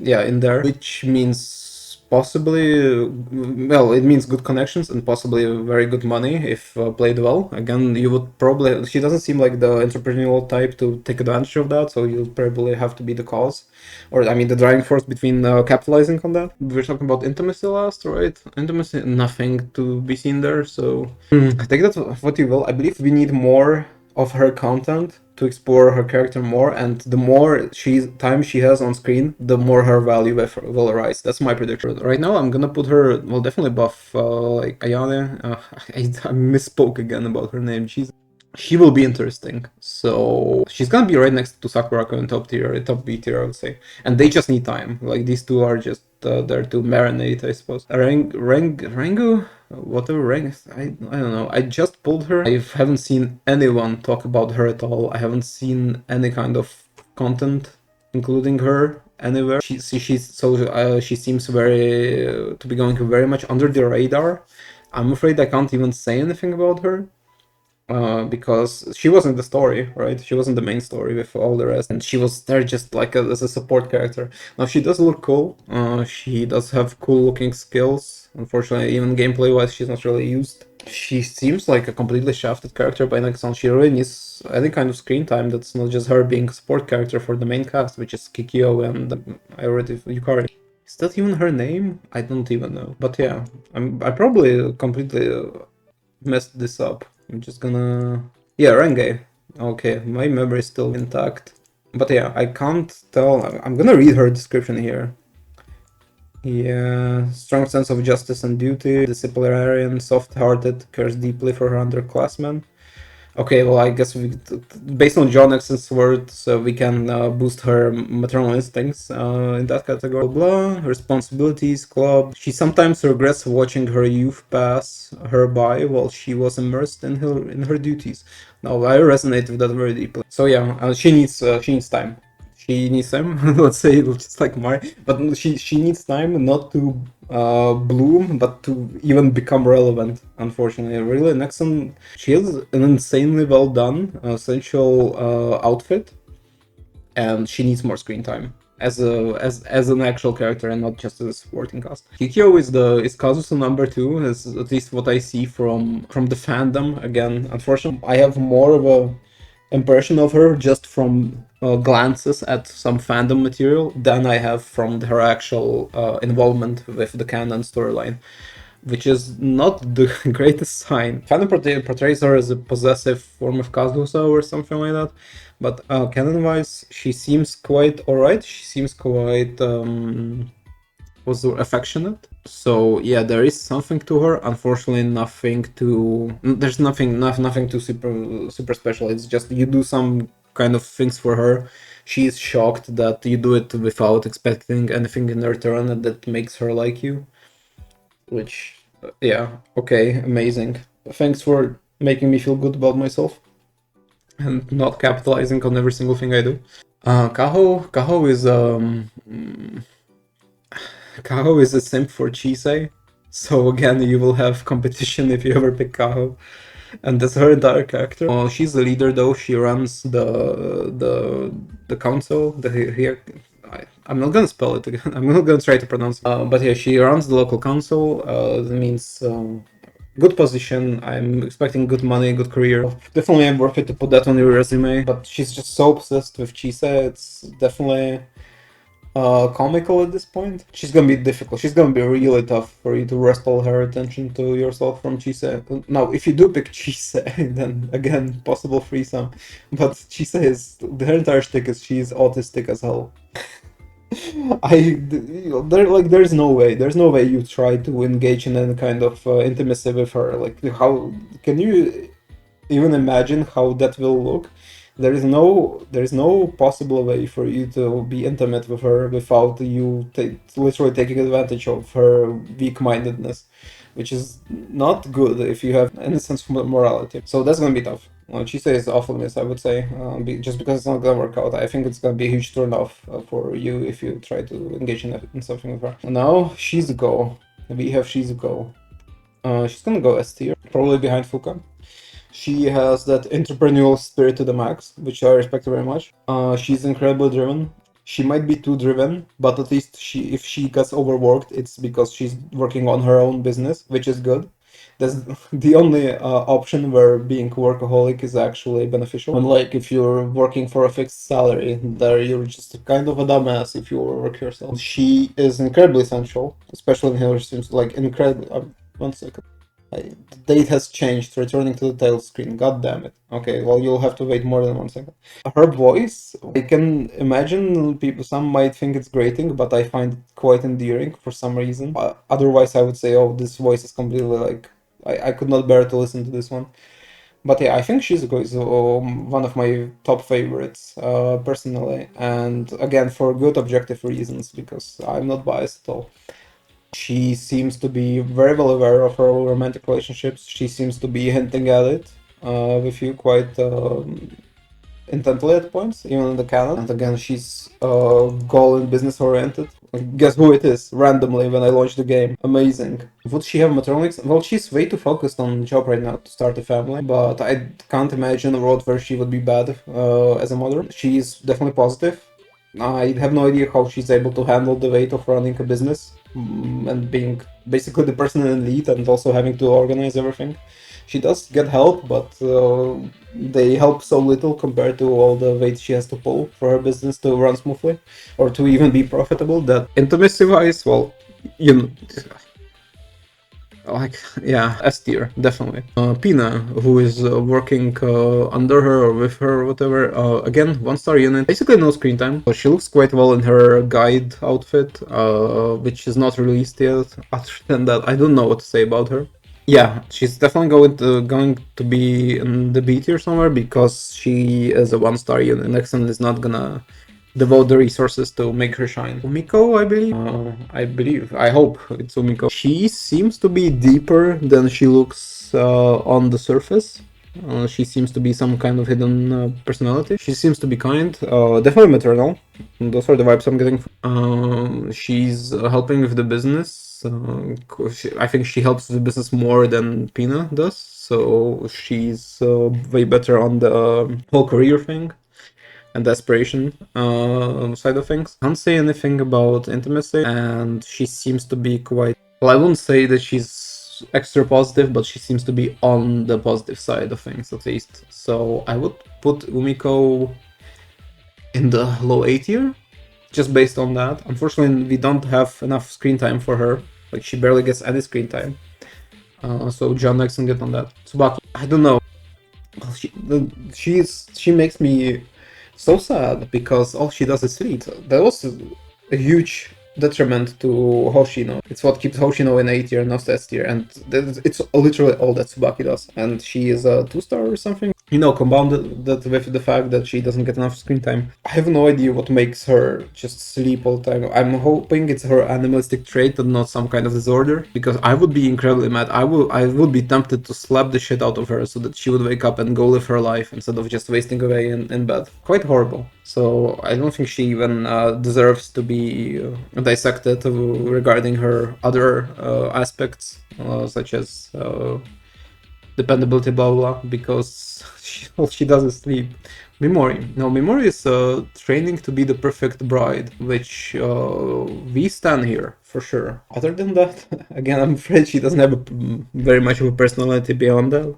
But just based off that, she should be better than most. Unless, of course, she has the moment where she enters a relationship and it's not exactly what she hoped for based on the books that she trained by, which is what happened to me, funnily enough. And I can say, okay, yeah, it's gonna last you like a year, and then it's gonna be a huge falling out. Just because she might be more in love with the idea of being in love in a relationship with you, and seeing you as her Prince Charming because she wants to be with the Prince Charming because she's been preparing to be with that ideal person her whole life, and you will most likely not live up to the expectations. And when she has that moment where her delusion falls, it might be very, very ugly. So she's a huge risk. She is a huge risk, and I'm gonna put her here, but she doesn't really go on the tier list. I don't know where to put her on the tier list. You can make your judgment based on what I've told you. Yeah, actually, yeah, also one of my favorites, just because she's incredibly cute and a short stack, and I was into card games for a long time in my life, so I have her here. Yeah, absolutely adorable. Not sure if possible as a potential mate, because again, she has no idea what relationship is. She cannot consent, unfortunately, of course. Maybe, well, when she grows up and matures, I would say that she's gonna be, for her cheerful personality, for the intimacy side of things. Well, I don't know. There's nothing about her prospects in the story, her career growth. And material, but she would be A tier, I believe, when she does mature. Right now, unfortunately, she's not really. Michiru, I would say incredibly sexual, actually, sensual. Sorry about that, YouTube. Incredibly sensual, especially with her pantyhose or whatever, which gets overlooked, even by the fandom, like, because they think she's just a funny little character. But no, she's building her YouTube channel, which I suppose I can relate to. Might not be able to relate to that after this video. Might just get destroyed. She is a leader, big plus. Materialist things, none. She's still quite a bit young. She is focused on her hobbies and friends and etc. instead of being focused on life. So Michiro. You could be in a relationship with her, but it will be a detriment to both parties instead of being something to progress your life, I suppose. So she's just not prepared for something like that. So I'll put Michiro in somewhere in B tier, just because of that. Izuna got devoted uh, to this main character right off the bat for like next to no reason. She has that short character arc right in the story, but it's just such a stupid reason to be on such a level of devotion. And she does start feeling things for you in her swimsuit bond story, like straight up because you touch her inappropriately, so she gets heated up, which is very cool. Thanks, Nexon. I love that in my child game. So yeah, so what would happen if you just continued with that and got in a relationship? But her instincts, no, I don't think she's mature enough to be judged on those. Career, well, she's definitely a cool ninja. If she can teleport and leave like clone dolls of herself behind and stuff like that, very cool. Just need to be able to monetize that. I don't believe that she ever would be able to, just because she doesn't have that commercial drive. You would have to do that. Figure it out. Maybe you can work on the YouTube channel with Michiru and get royalties of that. Otherwise, positivity, definitely positive. Yes. The swimsuit thing also showed that she can be entrusted with some deeper conversation. Like there's something to explore under the bubbly personality. And intimacy, I think, just look, it's just my hinge, but I think intimacy-wise, she's gonna be quite high. Due to animalistic traits and her being very fit and this devotion she has, and you can totally roleplay master kind of relationship. I'm not sure if she's mature enough to enter one yet. She will be borderline on the between these two tiers just because of that. Otherwise, I think she would be a good character, but I really don't want the main dynamic to be master and servant. If you want a long-term relationship, you really cannot be in that. You can use it to roleplay, you can use it to enter a relationship, but you really need to get out of that and be equals. Otherwise, it is not going to work. I think putting her here might be a personal bias, so maybe I should put her into B and between these two tiers. Again, questionable. Very difficult to place her, so, use your own judgment for that. So Neo, so she's tall and shy and has big boob. Thank you, John Nexon, for this amazing character personality creation. What else can I say? I'm sure there's gonna be a character there one day, hopefully. Other than that, yeah, she really doesn't have any personality. She needs to get over her stammering, and then maybe she can engage in a relationship. It's cute, it's endearing, but again, we're looking at them as lifelong partners. Oh my god, and I've just arrived at the complete minefield. So Wakamo, I'm gonna switch to Wakamo real quick so that she can be in the background and distract you while I empty my thoughts. Wakamo. So she's definitely the premier wife of Blue Archive, right? Oh, that's cool. My recorder on my phone stopped recording, so that's great. That was my backup for if OBS fails or crashes. Now we have no backup, and if this crashes, then we are fucked. Yeah, Wakamo? God, this is so difficult. Yeah, so she gets into you for no reason, is my point. There is not really any reason or purpose for why she gets so into you, and that's quite concerning. So she's like a if you do enter a relationship with her, it's gonna be a huge for her. It's gonna be a complete like dream come true. But if anything goes wrong, you will have to work very, very, very, very hard on keeping the relationship up. You will have to invest pretty much all of yourself for that, because anything goes wrong, then it's gonna make her completely unhinged. Is the kind of vibe I'm getting. So maternal, let's say max, because she wants to have your kids, as many of them. So maternal max, intimacy max, because of reasons, not only because of the animalistic traits, but because of her attraction towards you. It's not affection, it's attraction. That's the thing. I have no idea why she has this attraction towards the player. Career and prospects, she's incredibly strong. She is feared as a criminal. She can make the money, so that's good. And they can't even keep her in jail, so very, very good. So maybe again, like max on that. She's kind of maxing out all the charts. The issue is like she's gonna be the perfect wife for you, but you will never know why she is that way. What have you done to deserve such a partner? To deserve her love and her reverence, even. Yeah, what did you do to deserve her reverence?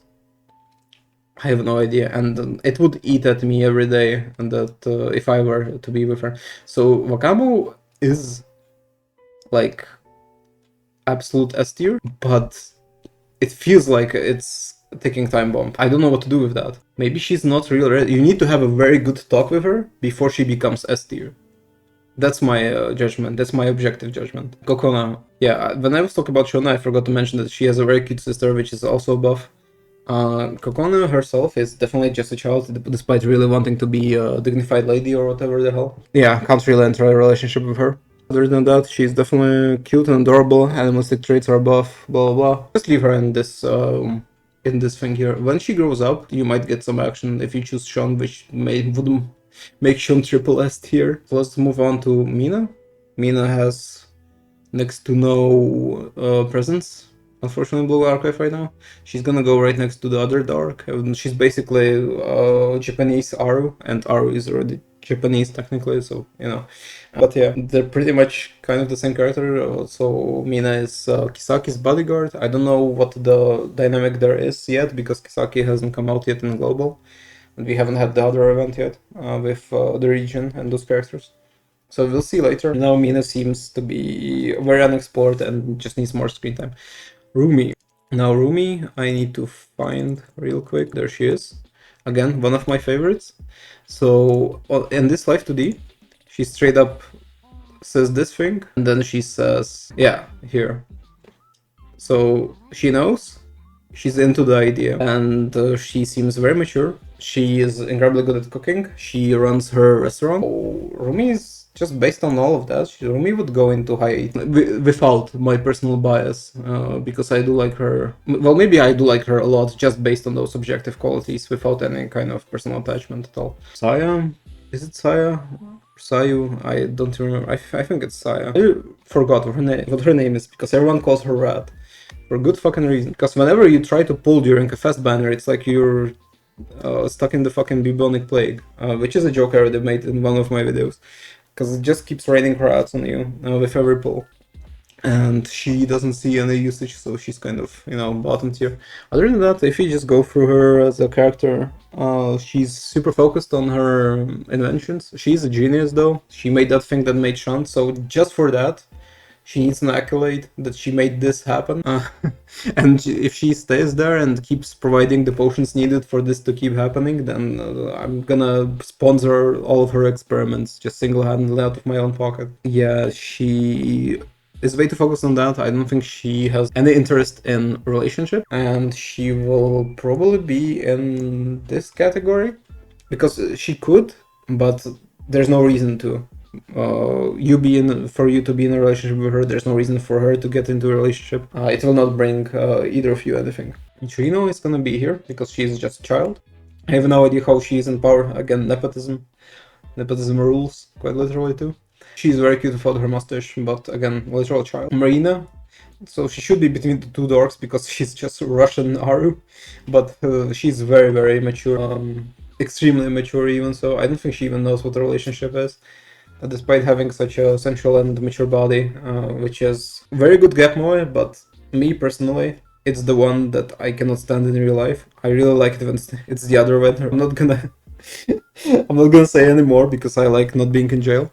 But I really like when the person is mature and aware, it's emotionally an adult. So unfortunately, she is the other way around. So she's gonna be in the bottom tier. Now Tomoe, Mother Instincts top because she, or not top but high because she takes care of Chirino. Dependability and positivity. She seems to be a mellow, a little bit positive kind of person, but not too positive. Career path. Well, she's secretary, like Ako. I'm gonna say like she does all the work without the accolades, which is a negative, but at least she got into where she is, so that's positive. Sensuality. Oh, in her Bond story, her Life 2D, she looks very, very attractive.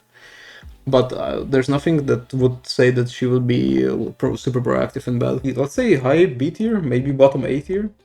Yeah, bottom A tier because of the motherly aura she exudes. Now, Nodoka. Nodoka is barely ready for a relationship, and she seems to simp for you hard, which is a plus. She seems to be just too young for a relationship to bring much to her, or for her to bring much into a relationship. Well, she was able to run Hot Spring somehow. No idea how, so that's a very big plus. So I'm gonna put her here just because she is too young for a serious relationship, but not too young where she can't enter, but just too young to bring anything substantial. But she seems like a very good investment kind of person. Yeah, I'll keep her Shigura. She's like Nodoka, but way more suggestive. A very big detriment is that she's drinking. Alcoholics, not really attractive when you're thinking of a lifelong partner, but she's very sensual. I think intimacy would be very, very high with her. Motherly, not yet. I think she's kind of, yeah, she reminds me of that art host stereotype. So, drinks, great for a short, I guess. If you're into short time relationships, she would be great for that. Long term would probably be bad though. So let's just keep her there. Again, I don't see any aspiration or career on her part. Meru, she just writes fanfics all day. She's definitely not ready. I mean, the whole Meru arc with all the characters like Momiji, it's just children and fanfiction, which is cool. Let them do their things. They're like completely out of the game until they mature, and then they can be looked at as potential mates. Minori, am I remembering this correctly? I just got her recently. Let me check. I have her pinned here. I think she's, yeah, Minori. Okay, well, I can go at length about Minori because I really haven't gone through her story yet, but I can, just from the stuff that we had about her, I can make some kind of conclusions. Especially when you think about the career and aspiration kind of part. What she does is basically protest all day and night for rights and justice and equality and blah blah. And thankfully not BLM, because at least she protests for pudding, and that at least sounds like something that might be worth protesting for. But this entire thing of just chasing down ideals and expending a lot of your time, especially from the best years of your life, for something that really doesn't bring fuck all to you or those around you, other than you feeling good about yourself, like, oh, I'm doing the right thing. Well, it's something I can go to like, God fucking damn it, extends this about, or something that I can talk about for a long time, because back in my time, well, I have this entire character arc personally. I can let you in on some things where I grew up. I wanted to be a lawyer when I was a kid. I grew up, I was a lawyer, I was the best lawyer, etc.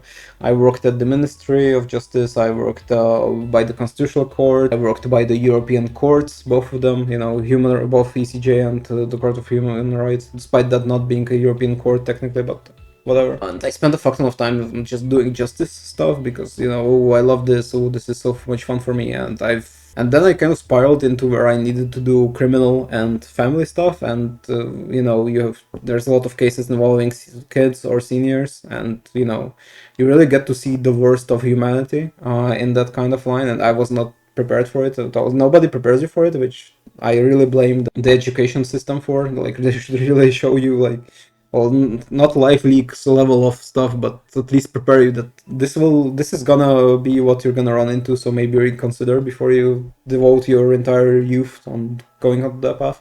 But that's not the point. The point is that yeah, I spent all of those years, and I was the best at it, and I felt really good about myself. And now that I look back at it, I feel like, oh well, I was complete fucking dumbass. I've wasted my time where I could be doing grifts, I could be like making a business, I could be doing anything other than just stroking my ego, which is what I believe it is, because it has not given me anything other than spiraling me into a very, very deep depression, which I barely came out of. I came out incredibly better person. I would recommend that to anyone. The only thing is you need to survive it. But yeah, if the best thing that I can take out of it is that, oh, I got this depression and it helped me, then you know, it was not a very good idea to get into that business. So yeah, I believe it is a waste of time. I believe like if I was in a relationship with Minori, I would be very mad at her for just doing senseless shit when she should be focusing on things that will be beneficial for her life. And you will find that elder people that are older than their 20s do not really stay in the charity or fight for rights kind of shit, because they really tend to look toward their own career growth aspirations and stuff like that, instead of just fighting for what's right. That's why you always see students doing that, right? Because they don't really know how the world works yet. And you will just find out that it's all complete garbage and not worth it. Just based on that, I'm gonna be putting Minori in the needs to grow the fuck up tier. I'm sure there's more to her character, and I'll see when I go through her story, but you know, this is just a very big personal thing to me, so if I'm allowed to be personally biased for one unit from this entire tier list, this is gonna be the one. Kana, well, she's head of police, so that's incredibly good. You always want to know cop. She seems very mature. She seems to be wanting to be very good with kids, as evidenced by her last story, this swimsuit one, the one in the water park. Not positive, unfortunately. She seems to be very overworked, very stressed, she has that aura around her, right? That menacing aura. Those JoJo letters are just, you know, coming out of her bag. And yeah, so not sure about that positivity thing. I think she's gonna go into A tier because of her career and her maturity, and yeah, especially because she's cop. I'm just gonna be real with you, and of course she's very mature, so sensuality would be up, but she seems to have very repressed sexual urges because of how overworked she is. So, and of course her animal traits are very strong, so I think the intimacy might be very high. I'm gonna make an educated guess on that. Did I forget anything? No. And Kirino? Kirino has the legendary phrase where she says that intimacy between, or a relationship between a teacher and student is not legal in Kibotos, and even if I were super fake, I would still get that hint. She's definitely not going into the bottom tier just because of that. And she seems to be, well, she's a klutz, that's her entire character, but she seems to be very positive, very outgoing. Her career is complete trash though, just being a bottom rung kind of a ticket maid on the police career path, to where I would respect Fubuki more because she can hold the same job without actually doing anything and just lazing around. Yeah, she's the kind of cop that you could know personally and who would not be able to help you with any problem you have, just because, yeah, she's not really approaching the career from the right angle, I would say. So she's definitely on where Minori is with the whole delusion about, oh, let's help everyone and make the world a better place kind of shit. But not in a way where I would hold it against her just because of her personality, and I think she would be very good just for the soul. I think she would be very good for you just as a person without thinking about these. Yeah, I think the positivity and the dependability would outshine the bad aspiration career path. Maternally, no clue. And what was the last one? Oh yeah, the last one. And intimacy wise, well, just I think it would be better than low. intimacy-wise, just because she seems into the idea of being in a relationship. I'm gonna put her into low A tier. Fubuki, Metsugaki, cool, lolly, very cool. What else? Lazy as hell. Unfortunate, very unfortunate. That's a big detriment. Especially her diet really gets me concerned. She might contract the diabetes soon because holy shit, how are you eating so many donuts? And how are you so thin and light, while eating this absolute garbage? No idea. I want to know her secrets. Intimacy-wise, nothing there, but she has very sensual bottom undergarments, let's just say that. I mean, very interesting choice of clothes, but there's nothing about the childcare aspect. She would have to go into somewhere like high B tier, maybe below Mimori possibly, because Mimori is a, as I said, time bomb, like just like Wakamo, she's unknown. So let's go with here. Okay, Miyako. Now I don't know how much of it is canon and how much of it is just insane fandom shit where they portray her as someone super into you, like the whole fandom thing about her is that she comes from someone who hates adults like you and then she's super into you.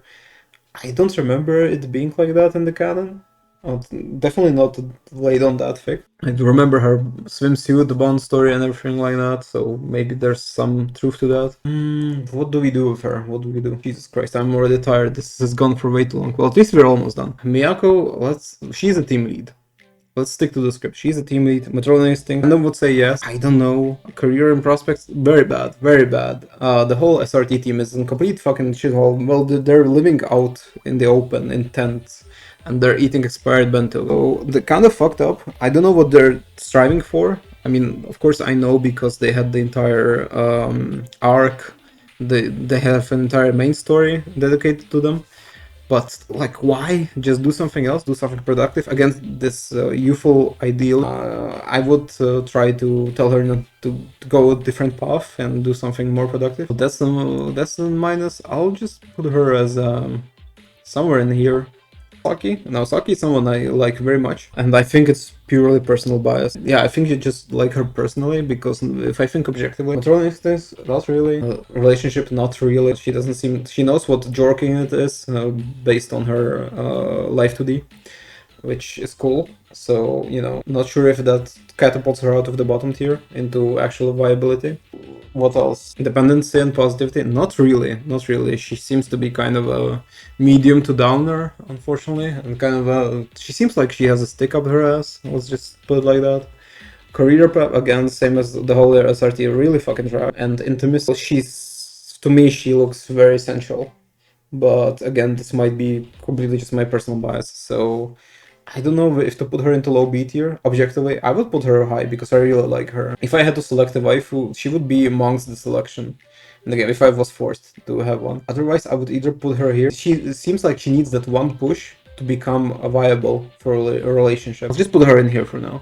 Now, Miyu definitely just goes into here. She's just a child. She gets really fucking annoying because she makes all of these whining noises. As a partner, she needs to grow up to be even a potential viable candidate. As a child, she really needs to grow the fuck up as well. You know, just on all sides, she is just there to bait you into her being cute or something. If you're thinking about this tier list, and then she's gonna be in that tier. Now, Moe, she's also gonna be here because the only thing I can think of is her coercing you into knocking her up, because she just likes this whole game with the risk, you know, and pushing buttons and shit like that, which would be extremely hot. But if I think from the side of a actual relationship, really shit, really trash. She seems to have a very, very bad personality, and I would say you shouldn't be around her. She is a risk. She likes risk, and she's a risk. Yeah, I'd say stay away. Like, don't stick your dick in crazy, and she seems like someone with that kind of crazy mindset. Saori?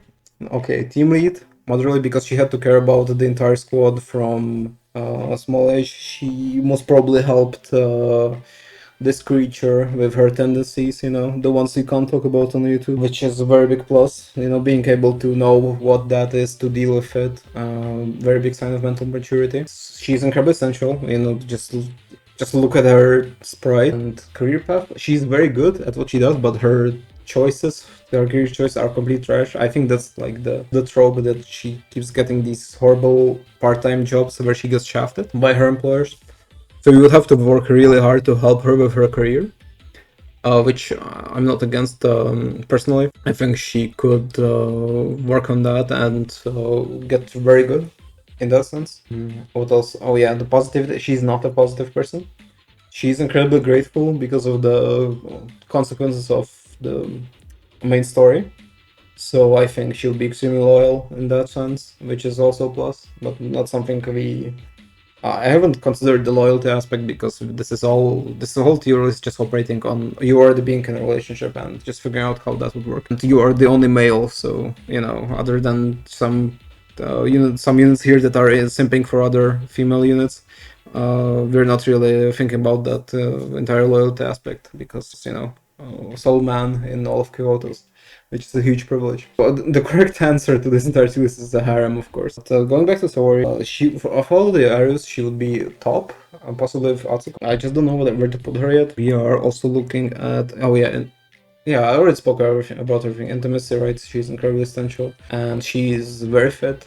So in episode, yeah, she would go somewhere high in A tier. There's still a lot that she needs to figure out mentally. Of course, there's just a fuck ton of trauma there that you'll have to go through. So she's a work in progress, but I think she's a very good choice. Atsuko is gonna go with her because the fact that she stayed positive despite everything goes to show a very, very strong mental capabilities.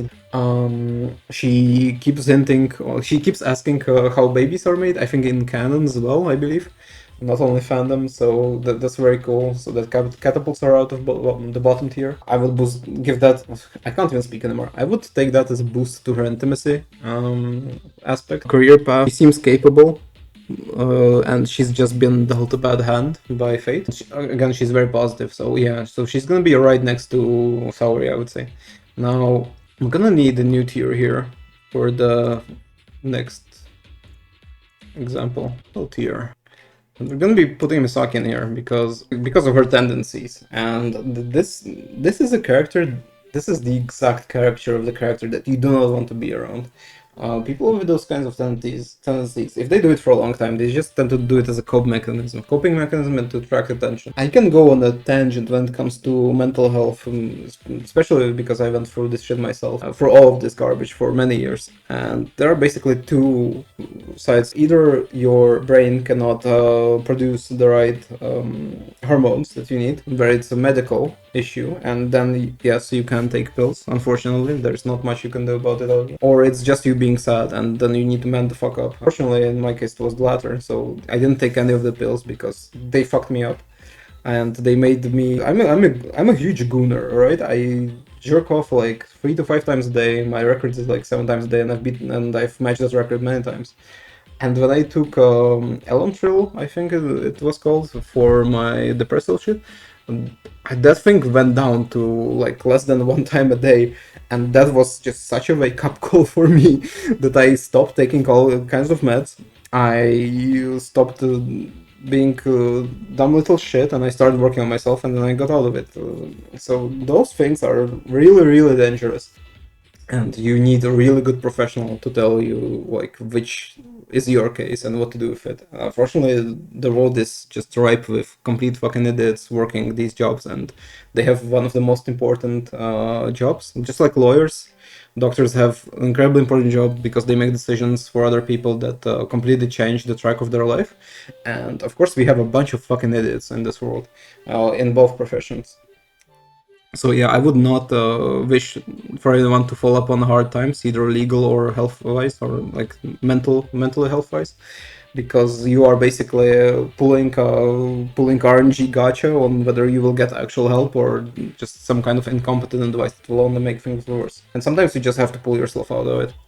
But yeah, Misaki, she seems just like a completely lost case, and I don't think she has any kind of medical deficiency. She's just traumatized by their childhood under Beatrice, who's fucking dead. So you could maybe just stop being sad because she's dead, and just take some joy in that and stop cutting yourself. Goddamn fucking disappointment of a child. Yeah, just grow the fuck up, honestly. You have this entire squadron of people trying to help you, and they've been through the exact same thing that you have, I mean, the fucking Atsuko has been through all that shit, and she was almost sacrificed in the fucking altar, and she's doing great. Fandom is completely head over heels this character because they just love the "I can fix her" kind of thing, and I'm here to tell you that no, you can't fix her. It will destroy you if you try to enter a relationship with a person like that. They have to get their shit together before you can be in any kind of relationship. This will fucking destroy you. You will not even notice it, but it will completely eat you from the inside. Stay away, stay far and far away from these kinds of people. Last but not least, Hiyori. She's gonna be right here. She's kind of also shit, mental-wise. Not this bad, but she also really needs to stop self-deprecating, because that thing is not attractive. At least, unless you're like a teenage boy, maybe it would be attractive to you, but if you're a grown man, then you're not looking for women like these. Because you need to depend on, again, dependability. This is complete negative dependability, complete negative positivity, and this will just take way too much from you. Well, we have some units that are in the game, so I'm just gonna make one more tier. I'll just a friendly reminder, none of this is real. None of these women exist. This is all in your head. You need to wake up. You need to wake the fuck up. You need to wake the fuck up. You need to go touch grass. Stop playing anime games. What the fuck have you done? You just... How many hours has this been recording for? I have no idea. 2 hours 40 minutes. You just sat here for 2 hours 40 minutes. Or you skipped to the end, but you still clicked on the fucking video because you were enticed by fucking anime waifu. Actually, based. Fuck it. I'm sorry for my inner boomer coming out. Based and GigaChat build. Thank you for sitting through this shit. Unfortunately, it's all in my head. Unfortunately, none of these women are real. Unfortunately, they will never hug me and they will never tell me that it's all gonna be okay. But we can take solace in the fact that as a collective consciousness, we might manifest them into being in all of our heads. Which is better than nothing, and, you know, better than what we can possibly hope for. You know, if we all hold hands, close our eyes, and believe in it very, very strongly, and it will all come to reality, and it will all work out. So thank you. Thank you for that, for watching. Thank you for the hate mail that I will receive. Of course, I don't have to remind you where the dislike button is. The comments, I will read for them, so I will receive every single piece of valuable advice you intend to throw my way. And if you really want to get into it, I might even link the Discord so we can have a real-time fucking flame battle in the chat. But yeah. Enjoy, and I guess so. Give me your ideas for the next video. See ya.